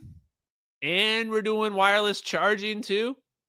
Shit, I'm gonna take a loan out to invest even more. It's in your smartwatch. Why can't we just use that? And so we thought, okay, we could take a primary side coil, which is ground reference, and we could take a secondary side coil that would be, enabling some piece of, future electronics to go float, and an insulator in between that can withstand the common mode voltage that we were expecting, tens of kilovolts, both from a punch-through perspective and a tracking perspective. This early unlock allowed us to scale thousands of measurements. And let me show you what it ended up looking like. Wait, what? These are wireless power transfer devices. We have a primary side, which is that primary side ground reference coil. Wow. And we have a secondary side, which is that side that will float. And in the middle, we have a insulator material that we designed, both from a punch-through aspect and a tracking aspect. Now, we can transfer a few watts of power very efficiently over a galvanic isolation boundary and power whatever we'd like. On this board, we have okay, so what is he saying here for the people? Basically, he's saying, okay, we've got our coil on this side, we've got an insulator in the middle, and we've got another coil. So these two coils, the anode and the cathode, they want to have current flow between them. They want to have current flow between them, but they can't. They can't because there's an insulator between them. But when the current gets high and when the voltage gets high enough, just like with lightning in the sky, why does lightning strike? The voltage builds up. And when the voltage builds up high enough, it can break through the insulator, which is the air. The air is the insulator. And therefore, the lightning strikes the ground. So they're using this same concept of wireless energy. They're saying, okay, when the voltage builds up high enough, it'll break through the insulator. And this is how we can control how much energy we transmit. So only when the voltage gets to a certain level, then we'll have it automatically transmit to this other location that we want it to go to. Woo, spicy. Go ahead and just take all my money. Go build that power plant in Ashton's always right about everythingsville. Go ahead and build my wireless energy decentralized decentralized fusion, aneutronic fusion reactor. Just make my whole city built out of these things, please, and thank you very much, good sir. EDC and a microcontroller to go digitize some analog measurement that we're curious about and go telemeter it out with fiber optics. On this, just kind of a silly prototype, but we wanted a Raspberry Pi that could float to also tens of kilovolts. Well, we could just go ahead and put that on here. What this allowed us to do is scale thousands of measurements, all in real time, telemetering back to engineers and operators to let us know what the health of the machine is, what the performance of the machine is, and allow us to measure energy recovered back on our capacitor banks in a very accurate and precise way from fusion. Wow. So there's a pretty tight interplay between the high and low voltage systems. And then separately, there's a pretty tight interplay between the high voltage systems and the plasma. And I think we try to leverage as many of the systems as possible to give us as much information as we can about how the machine's performing. From a pulse power perspective, most people typically wouldn't inject any low voltage components. People don't use things like microcontroller or really precision voltage measurements in there. But I think at Helion, we have to go find a way to make those types of things work. Technology is at a point today where we can really make some big steps. And that's a big part of how Polaris works today and a big part of how we measure the energy that's moving around on the machine. Is that it, or just a empty thing of like the building? Okay, I guess that's it. Okay, so somebody asked, great video, man. The Helion Fusion has the best videos. Chat, I'm all in on the Helion Fusion videos. Best videos. They explain everything, and I feel like they might regret explaining so much earlier on because I don't think they expected someone like us to come along and be like, "You guys haven't figured out. We caught you. It's like we caught them red-handed." We caught them red-handed rolling out this future tech that nobody even knows about. And we only figured it out from the MH370 videos. And we know it's all going to work. And here we go. We caught them red-handed. And somebody's saying, well, can't they destabilize this? Yes. I mean, these things, like, I don't know if you guys have been to data centers. I visited Switch Communications. They have some of the biggest data centers in the entire country. They're literally guarded by armed guards with rifles. They're literally guarded by armed guards. It's the most crazy thing. You go to a data center and you think like you're going to a nerdy place. They've got armed guards and they've got 24-hour security with cameras everywhere. It's some of the most heavily guarded places at all because, yes, they could be manipulated. They could be, this is the kind of thing where China is going to try to hack this and destabilize it to throw us off, right? This becomes a big liability, especially because it's our power grid that we're doing here. Now, will it blow up? No. Probably not going to blow up unless they do something like the Stuxnet virus to it, where they cause it to like slowly get like out of alignment or they screw up the whole decentralized system. But the reason why they're not letting them use lithium, the reason why they're using helium-3 and using boron-11 is because it doesn't have the same risk of blowing up the whole planet. I mean, it's not something like this isn't going to blow up the whole planet, but you get the idea, right? So that's probably why they're not using lithium and why they're using these other fuels instead, is that they're less dangerous, less likely to annihilate, 3 cities or whatever if something were to happen to it. What was the other thing that somebody said? Just trying to answer some questions. Oh, it was just about the Redditors being obsessed. Yeah, they're totally obsessed, chat. Okay, so let's switch gears real quick and take a look at graphene. Now, in a similar vein, if you've not been watching me for a while, recently I exposed Charles Chase. Good guy. I like him. But he's definitely Black Project engineer, BPTG chat, Black Project Throat Goat.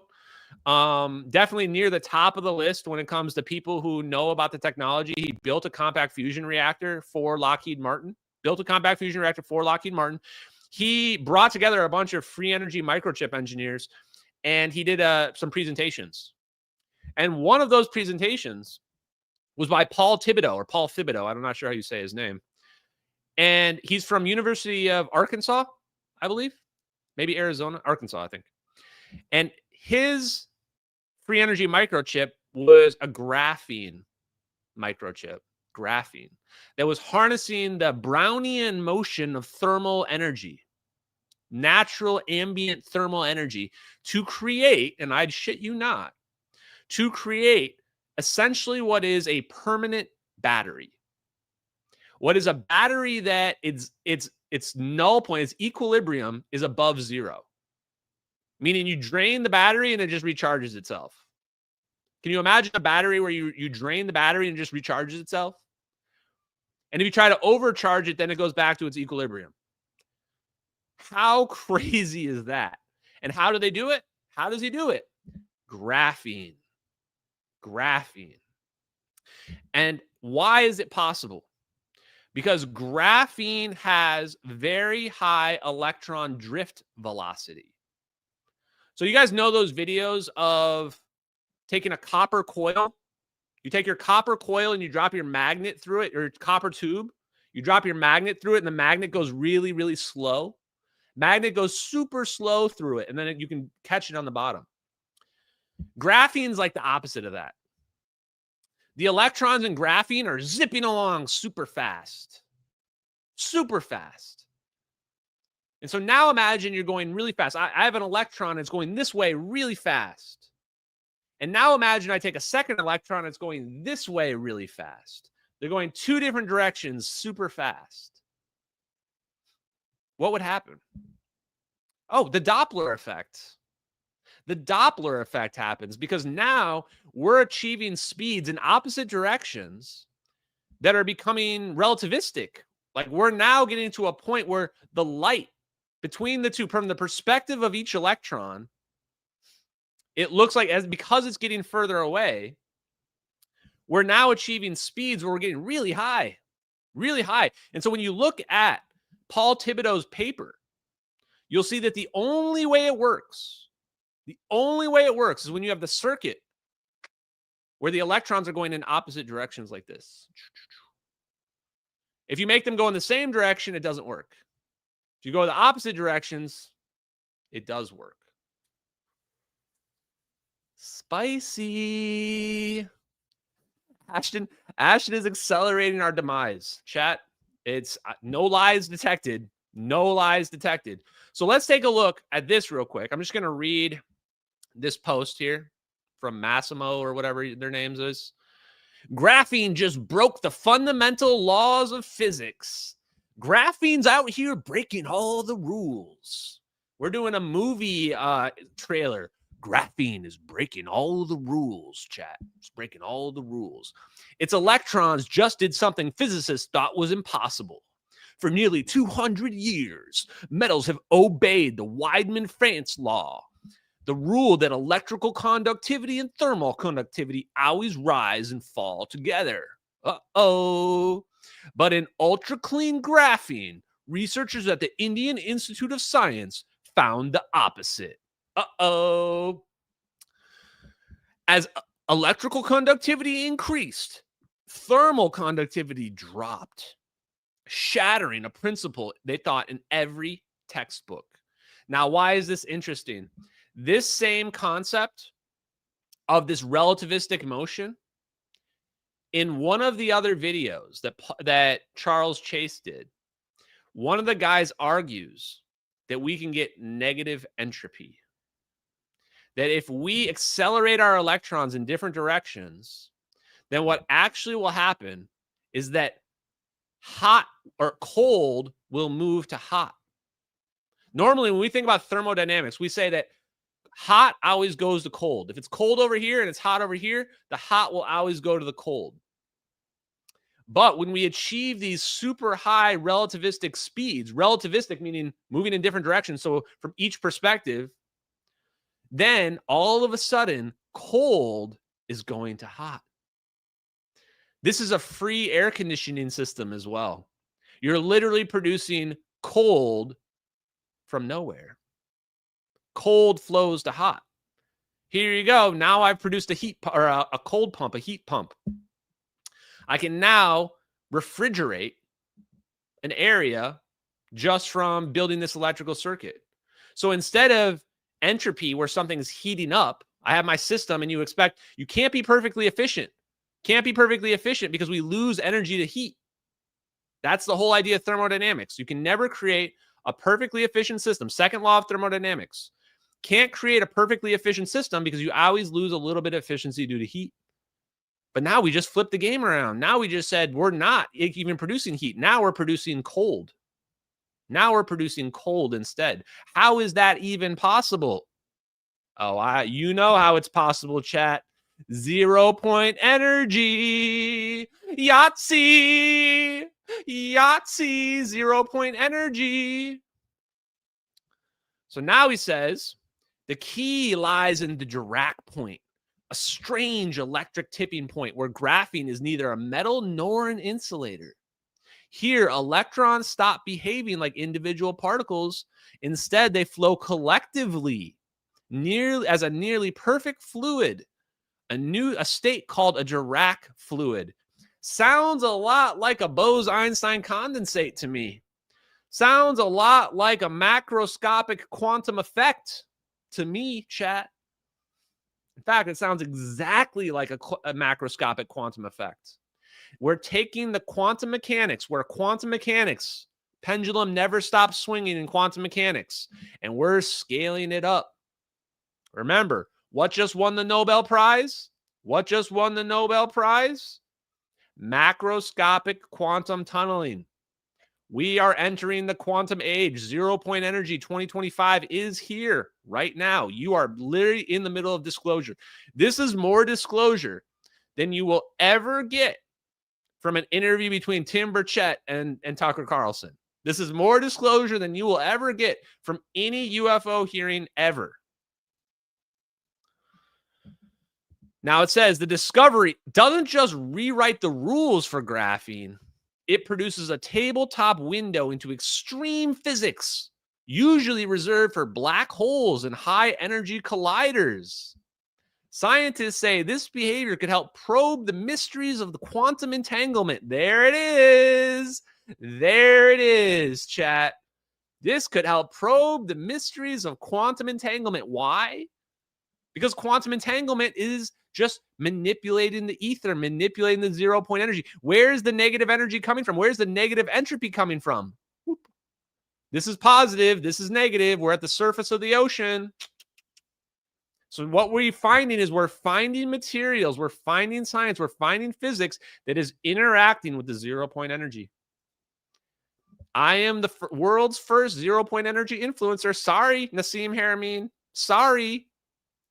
I mean, yes, you were kind of there before me, but I stole the title. I got the crown. I got the belt. I got the championship belt, baby.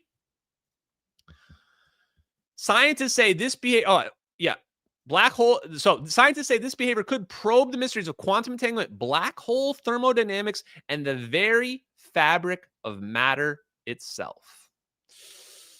Feels good, chat. It feels good to be hanging out in Ashton's always right about everything'sville. Actually, that's we chat, not just me.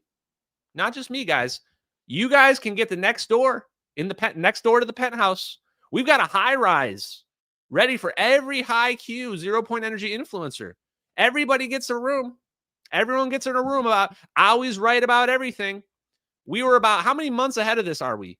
We were at least 6 months ahead of this by watching Charles Chase and Paul Thibodeau's video. So if you were wondering, you're like, hey, you're new. If you just got red pilled yesterday and you've just been following this recently, you might want to go back through the live streams. Go back and take a look at Paul Thibodeau and the live stream. Then you will understand we are way ahead of the game on everything. Way ahead of the game on 0-point energy, way ahead of the game on fusion, way ahead of the game on their stupid UFOs and their little alien grift and their, their cult comet where they're all going to drink the Kool-Aid and go off to heaven. We're ahead of everybody on that. And we're ahead of everybody on politics too. We're ahead of them on politics as well. Feels good to be right all the time. Okay. So what does that mean, chat? What does that mean? That means this. Win free energy microchip soon. Free energy microchip soon, chat. We're not talking 25 years from now. We're talking free energy microchips in the next 5 to 10 years. And they're going to get rolled out in a way where people are going to get whiplash. PhD physicists are wondering, how is this possible? How is this real? I was taught my whole life this isn't possible. This isn't real. And we're going to be sitting there, elite 0-point energy influencers, just sitting there sipping our martinis, rolling our blunts, puffing away off $100 bills that we made from Helion fusion while everybody else thought it was fake. By the way, hold on now a second. Now that I retract everything, turns out Helion fusion's all fake. It's don't invest in Helion fusion. It's a big scam. Don't get involved in that. Anybody out there? Big mistake. Shh, don't tell them, chat. Don't give the secret away. We don't want them to make the money off it. It's got to be us, chat. We got to keep this secret. Helion fusion, I was wrong. Aneutronic fusions, it's all just it's like unicorns and fairy tales. Don't even think about it, chat. Don't invest. None of you get involved in that. Okay. Whew. Last thing. Let's watch a couple clips. I don't think I'm even gonna go watch the whole thing. I'm just gonna go to Red Panda Koala's thing. Shout out to Red Panda Koala. He'll probably have clips. Red Panda Koala will have clips. We're just gonna go take a look at some clips of Tim Burchett and the UFO, just to show how far away from reality the Congress people are. Congress has no idea, man. Congress has no idea. Congress thinks that aneutronic fusion is some kind of mystical thing that's not really going to happen. They don't even know what it means, probably. They don't even know what it means. So let's see what we got from Red Panda Koala here. Okay. Damn, he's been posting a lot of stuff. Oh, Red Panda Koala. Wait. They literally are stealing my JFK thing. The Redditors are stealing my JFK thing that I just posted yesterday, 2 days ago, and they're already clipping it. Okay, I see where you're at. Redditors stealing my shit. That's fine. Okay. So, this one's interesting.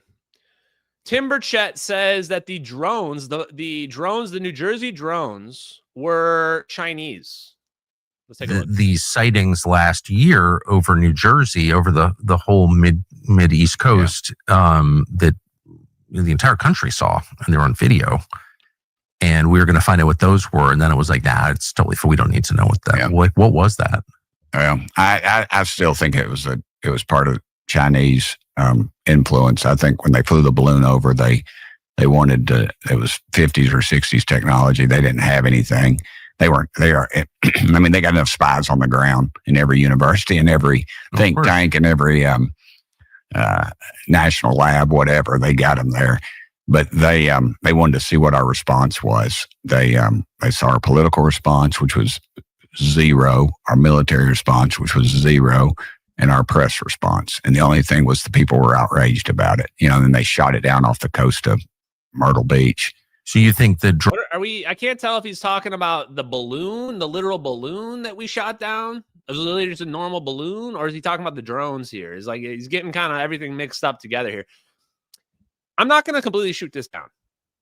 Maybe there's some chance that they are Chinese drones or something like that they were there. But Because I could see that they would. I mean, the logic kind of works is that you take your plasma drones and you go send it over your adversaries. The reason why I don't think it's the case, is because if China did that to us, we would just annihilate them. We would definitely retaliate. Our intelligence communities would retaliate. We would send MH370. We would do another MH370 to them. We would blow up their fusion reactor. We would do some kind of stealth something to them, right? We would Stuxnet their fusion reactor. We would sabotage their stuff. We would not let them do that without being retaliated against. That's why I think it makes more sense to me that it was us. And why do I think that? Because it was right after Donald Trump won the presidency. Chat, buckle up, pull out your lawn chair, get ready, get up here on the view, get on view where you can see Ashton is right about everything city. What if it was our intelligence agency? What if it's United States technology that was being deployed? Because they were sent, the intelligence community that was previously under Biden was sending a message to Donald Trump saying, hey, remember, we got magical technology. If you do something we don't want you to do, we can make your plane disappear. We can make it disappear, and next thing you know, you're on the moon. Yeah, maybe it was the woke generals. Remember what just happened recently? Chat, Ashton Forbes political takes. They are delicious. Those woke generals, recently they brought all the generals together, and Trump just dressed them down. He was like, don't you laugh. Don't you laugh. And if any of you step out of line, you're fired right here and right now, and your career is ruined. I mean, that is called putting the redheaded stepchildren in line. You say, no allowance for you. You are going to be put in a timeout. We're going to put you in detention. You're going to be stuck under home confinement. No video games for you. That's basically what Donald Trump just did to them. So to me, the thing that makes the most sense is that the drones were our technology. The drones were our technology, and it was being used to intimidate Donald Trump. Now, am I right about that? Not sure, but that's what makes the most sense to me. It doesn't make sense that it could have been, doesn't make sense to me that it would have been, Chinese. Now let's talk about our favorite subject. Everybody says Ashton Forbes loves the aliens. The thick whites, they walk among us. The thick whites walk among us, chat. Big facts. Let's see what Burchett has to say about them. But what are they? We've had sworn testimony where they'll say, yeah, I've seen beings. There's a movie coming out. Hold on. And the testimony says this is sworn testimony. Sworn testimony. They're beings, and there's saucers or some craft or shit. Chat. I'm trying so hard to be nice right now. Ooh, Dark Ashton wants to come out so badly right now. Are you an idiot, sir? What the hell are you talking about right now? What are you talking? The aliens and the crafts and the what are we talking about here, bro? Or something. But what are they? We've had sworn testimony where they'll say, sworn testimony. Sworn testimony, everyone, from people that have never seen aliens before. I don't think I've seen one person claim credibly that they've seen aliens. The only person I can even remember was Jason Sands, who has some weird story about claiming that they made him execute a blue alien, psychic blue alien, which you lost me, bro. You lost me on that one. No offense, but you lost me. Everybody else has said no ambiguity that they have not seen any aliens. How about somebody come and produce an alien body for us? Somebody tell me which planet the aliens are coming from. Give me anything physical that I can work with. It doesn't even have to be physical. Give me anything that's just logically consistent at this point. Where are the aliens? No one's seeing them anywhere. They see stuff and they go, that must be aliens. Because nobody understands how nuclear physics works. Nobody understands how fusion technology works. So they see a plasma orb and they go, the aliens are here. the woke Redditors go, look, it looks just like the movies. Just like the movies, chat. Jesus. I can't stand it, chat. I can't stand the low IQ UFOologists, the low IQ disclosure community. It's literally just, it's regressive. And you've got Avi Loeb going on every mainstream. Avi Loeb is about to go on Joe Rogan again so that he can grift off of 3i Atlas, so that he can get $100 million for his Galileo project to do nothing, to do literally nothing useful. But then Avi Loeb, if you criticize him, why are you criticizing me? It's science. We have to do science to get more information. By the way, that $100 million thing is real. He's literally trying to raise $100 million for the Galileo project. Meanwhile, Ashton Forbes is out here going, we've got aneutronic fusion reactors being built. We got people working on free energy microchips. Graphene is breaking all the rules. You want data? Screw data. We literally are building the microchips right now. How about we put the money into aneutronic fusion reactors? How about we put the money into building free energy microchips, either out of graphene, using the Casimir effect, using Josephson junctions, which, by the way, just won a Nobel Prize? How about we do something that's like actually dope? How about we do something that's going to help society? No, we got to give the Galileo project, we got to get Avi Loeb on Joe Rogan, where he can go, there's a 40% chance that this flying space rock is actually an alien mothership. Actually, an alien mothership. In fact, this is actually an appropriate use of the 7K meme. This is an appropriate use of the 7K meme here. Just straight up grift. Yeah, I've seen beings. There's a movie coming out. And hold on. And the testimony says this is sworn testimony. Sworn testimony. They're beings, and there's saucers or some craft or something. But what are they? We've had sworn testimony where they'll say, yeah, I've seen beings. There's a movie coming out. Hold on. I've seen beings. There's a movie coming out. There's a new Marvel movie coming out where we've seen the beings. The aliens are real because we've seen the beings, and there's a new Marvel movies just like the movies. Chat. I can't, chat. I'm going to lose my shit, chat. The Redditors were right. Ashton's going to crash out. The Redditors were right. Ashton's going to crash out. Okay. Let's see if we can find one more clip where I'm not going to lose my shit. Going to try to keep it real. Okay, here we go. One more.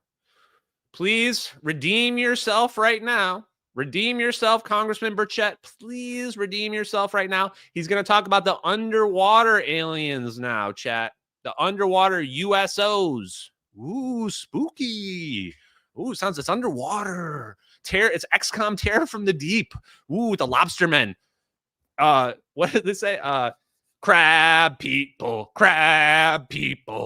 Here we go. It's going to be very spooky. High-ranking member of the Navy describe some underwater. I already know he's talking about Tim Gallaudet, isn't he? He's talking about Tim Gallaudet. I'm already out. They're not even 5 seconds into this clip, and I'm already out. It's fucking Tim Gallaudet. Tim Gallaudet didn't know what Sibbers was. Thought the MH370 videos were fake. He's either gatekeeping or he's an idiot. Rear Admiral doesn't know about Sibbers, doesn't know about a wide area motion imagery, doesn't know about color FLIR, doesn't know about plasma. I'm going to lose it. Water experiences they'd had was something that was doing 200 miles. And the best thing we got is probably 40. It was doing 200 miles an hour underwater. Big as a football field. And that's no fish. So is it possible, given our current understanding of physics, for any man-made machine to go anywhere near 200 miles? Yes. Yes, it is. Yes, it is possible. Given our current understanding of physics, I literally do 3 live streams a week explaining how it's possible. Go take a look at super secret spy planes. Take a look at their plasma sheath.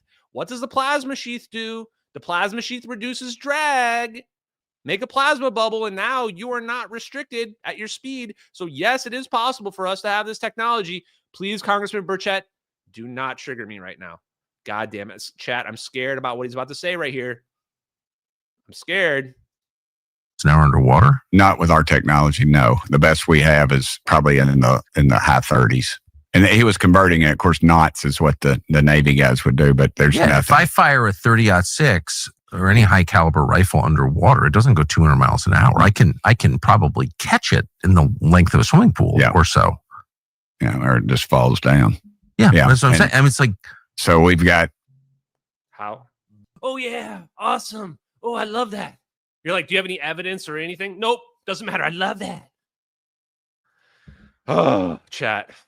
And this was described to me in areas, and I was quoted on some. I was just all I do is quote people that have knowledge. But this was one that was he was talking about. There are 5 or 6, I think, deep water areas of the ocean. You've traveled a lot. I have not. There's not a lot of deep water areas around. Can we talk about the secret alien bases now? In East Tennessee at Fort Loudon Lake or anything, but they're talking miles deep. And of course, you've heard this before. We know more about the surface of the moon than we do the surface of the ocean. And he said these are areas where we see a high propensity of these UFOs. I mean, he's just reading the script over and over and over again. How many times I heard that exact script from Tim Burchett? What is disclosure actually doing? This is why I'm done with disclosure. I'm done with the aliens. I'm done with the UFOs. I'm done with all this crap.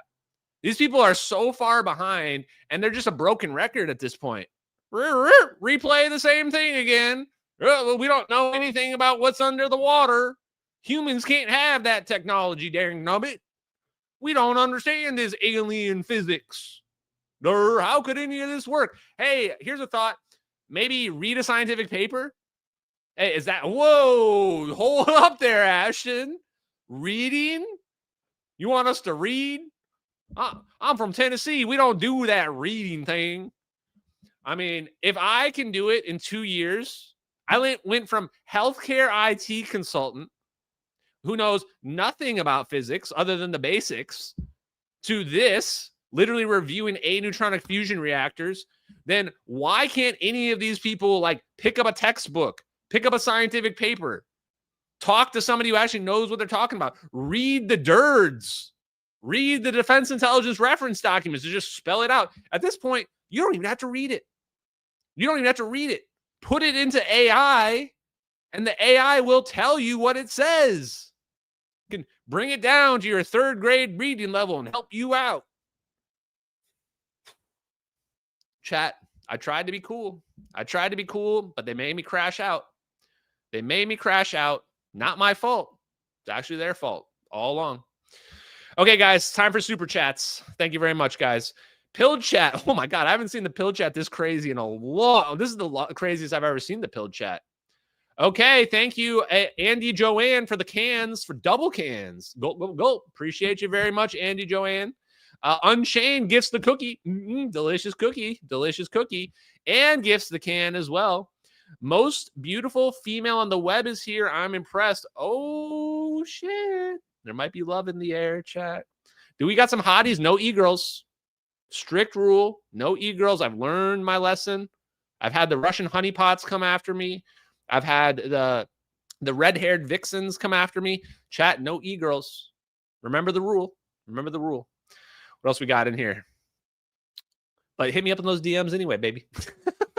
Just kidding. John Glock gifted the shades. Been planting seeds in the arm of chat for weeks. Glad to see them germinating. Shout out America Rising Media. Shout out to America Rising Media. And Ashton is on the warpath. Schizos beware. Exactly. Schizos beware. There is you cannot win a meme war against MH370X. Not possible. Don't get into a land war with China. Don't get into a meme war with MH370X. You cannot win. It is an automatic losing strategy. So this is where I say, now is the time for unity. Hello, zero IQ racists and anti-Semites out there. Now is the time for unity. You got destroyed. Your narrative got destroyed. But all hope is not lost. All hope is not lost. All you have to do is fill out the apology form. Fill out your apology form, and then we will unify with you. We will teach you the ways of the high IQ futurist, the ways of the future technology, of fusion and free energy microchips. We will teach you how to meme once again. We will free your mind from the slavery that you have put yourself into. Come unify with us. W Rage Baits chat. W Rage Baits. Okay. John Glock gifts the cookie, says, my 1-year-old was crying. I put him to my lap to listen about graphene instant content. Looking forward to his first multi-syllabic words. John, you have a beautiful, intelligent baby. I can tell through the internet. I'm using my remote viewing powers. I can tell that your baby is going to be a genius because he's listening to the best content out there. Thank you very much, John. Appreciate you, brother. And then lastly, he says, maybe if you up your gaslighting game and start blaming Israel for everything, then you can get on Tucker and unleash Dark Ashton. Don't give me ideas, chat.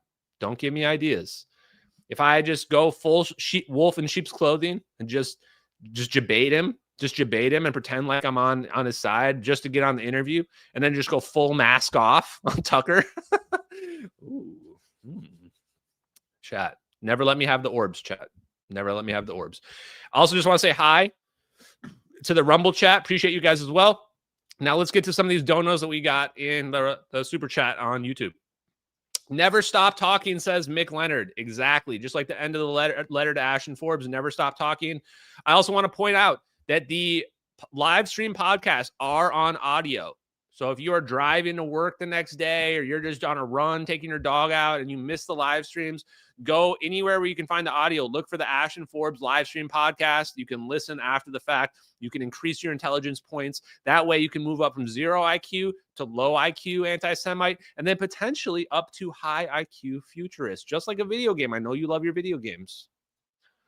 Izzy B, please add 6,995.01 to your account from me.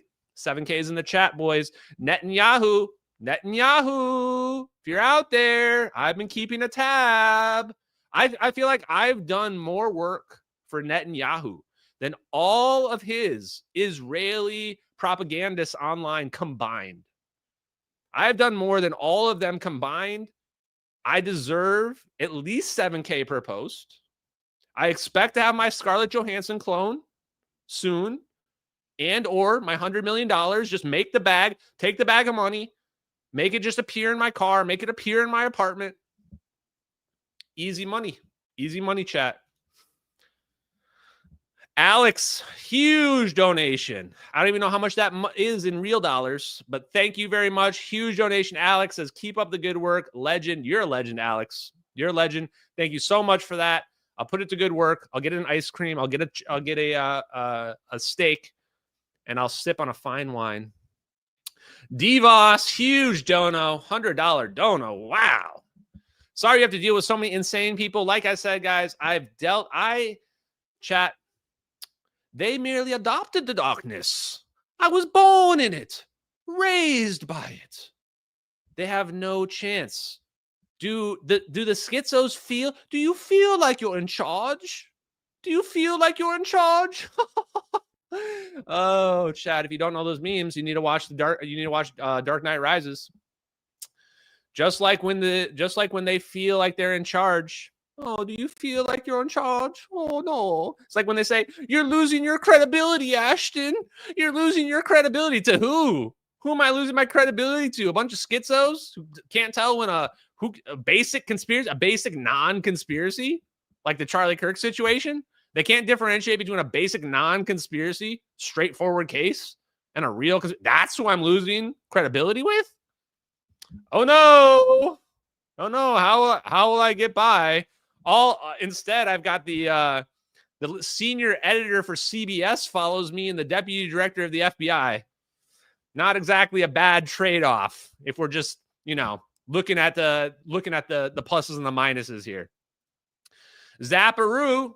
Omnia Destrunda Stunt. Close enough. Everything must be destroyed. Everything, chat. I have no allegiances. I am just destroying all the woke shit that's out there. Anybody that steps in my way, you get destroyed as well. Simple as that. Nothing you can do about it. And the reason is I'm not doing this for money. This isn't even my job. I just do this because I like it. Because I get a kick out of it, because I enjoy it. There's no way to take me down. It's not possible. Good luck. Best of luck. And then lastly, my boy Tracy Scott. My boy Tracy Scott, you've been out there supporting me. You've been on the front line. And here's the thing. We've been on the front lines. We are on the front lines. We are battle scarred. We are battle scarred. I'm out there in the replies, battling with the schizos every day. Every day. Other lesser influencers are terrified. People like Dave Smith getting dog walked. In fact, we've got a clip. Hold on. Go to the clip. Where is it? Oh, here we go. Chat, where is my clip? Oh, I remember what I called it. Fuck out of here! Oh, we're dog walking them. Oh, shit, I can't believe you guys are here. Little video of me dog walking the haters. Crazy. One more time. Expect that. Fuck out of here! Oh yeah. Shit, I can't believe you guys are here. That's fucking crazy. Everybody else is terrified to go into the replies because they're afraid that everybody's going to descend on them. They're afraid that all their followers and influence is going to be lost. I'm not a leader. I'm an anti-leader. I'm an anti-leader. I don't even want you to follow me. I don't want you to follow me. I'm not going to be a nice guy. I'm not trying to do this to grift people for money. I'm literally doing it to test. It's an IQ test. I'm weeding out all the low IQ people. Bye. You get to go somewhere else. You can go follow the lesser influencers. You can go all in on the people who think that every single thing in the world is a conspiracy. Good luck getting to the truth. I only want the high IQ people, futurists who are going to be living with me in my penthouse in Always Right About Everythingsville. Thank you guys, MH370X. Hope you guys had a great night. Hope you guys enjoy the live stream. Put a like in the chat. We need it. We're getting literally attacked and mass downvotes on all my videos now, which is insane and hilarious. But give me an upvote. Give a share. Tell your friends about it. Tell me what you think in the comments. And guys, we'll be back on Monday with another live stream. Peace out, MH370X. Love you. Later.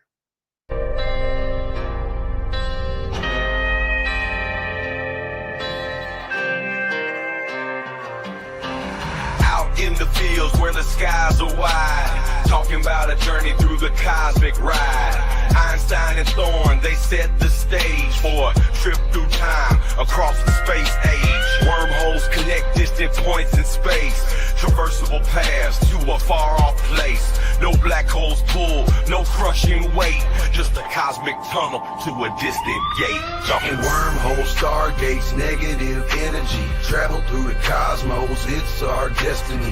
MH370, where did it go? Bowling 777 through a wormhole flow. We're talking wormholes, stargates, negative energy, travel through the cosmos, it's our destiny. MH370, where did it go? Bowling 777 through a wormhole flow.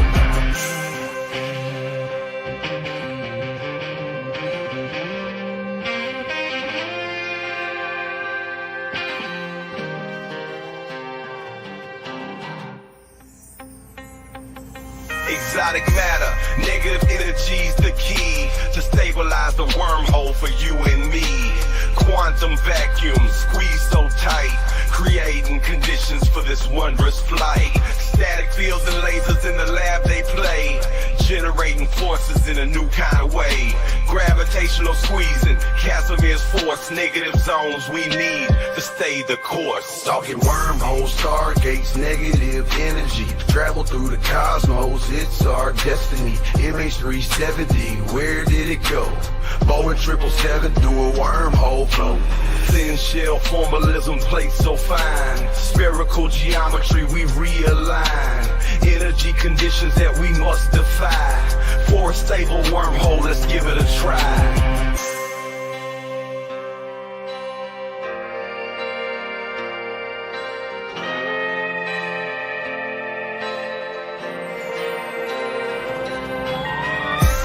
Forces balancing the plate, creating the throat, open the gates, from Earth to the stars in a single bound, a shortcut through space profound.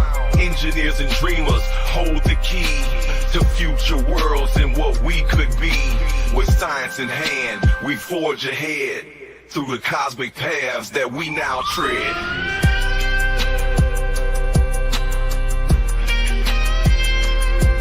Talking wormholes, stargates, negative energy. Travel through the cosmos, it's our destiny. MH370, where did it go? Boeing 777 through a wormhole flow. From the fields to the stars, we break the chains. Understanding the universe, we make the gains. Lil Hula Crunk shines, bringing truth to light. Through his music, we'll explore the night. With wormholes and stargates, our path is clear.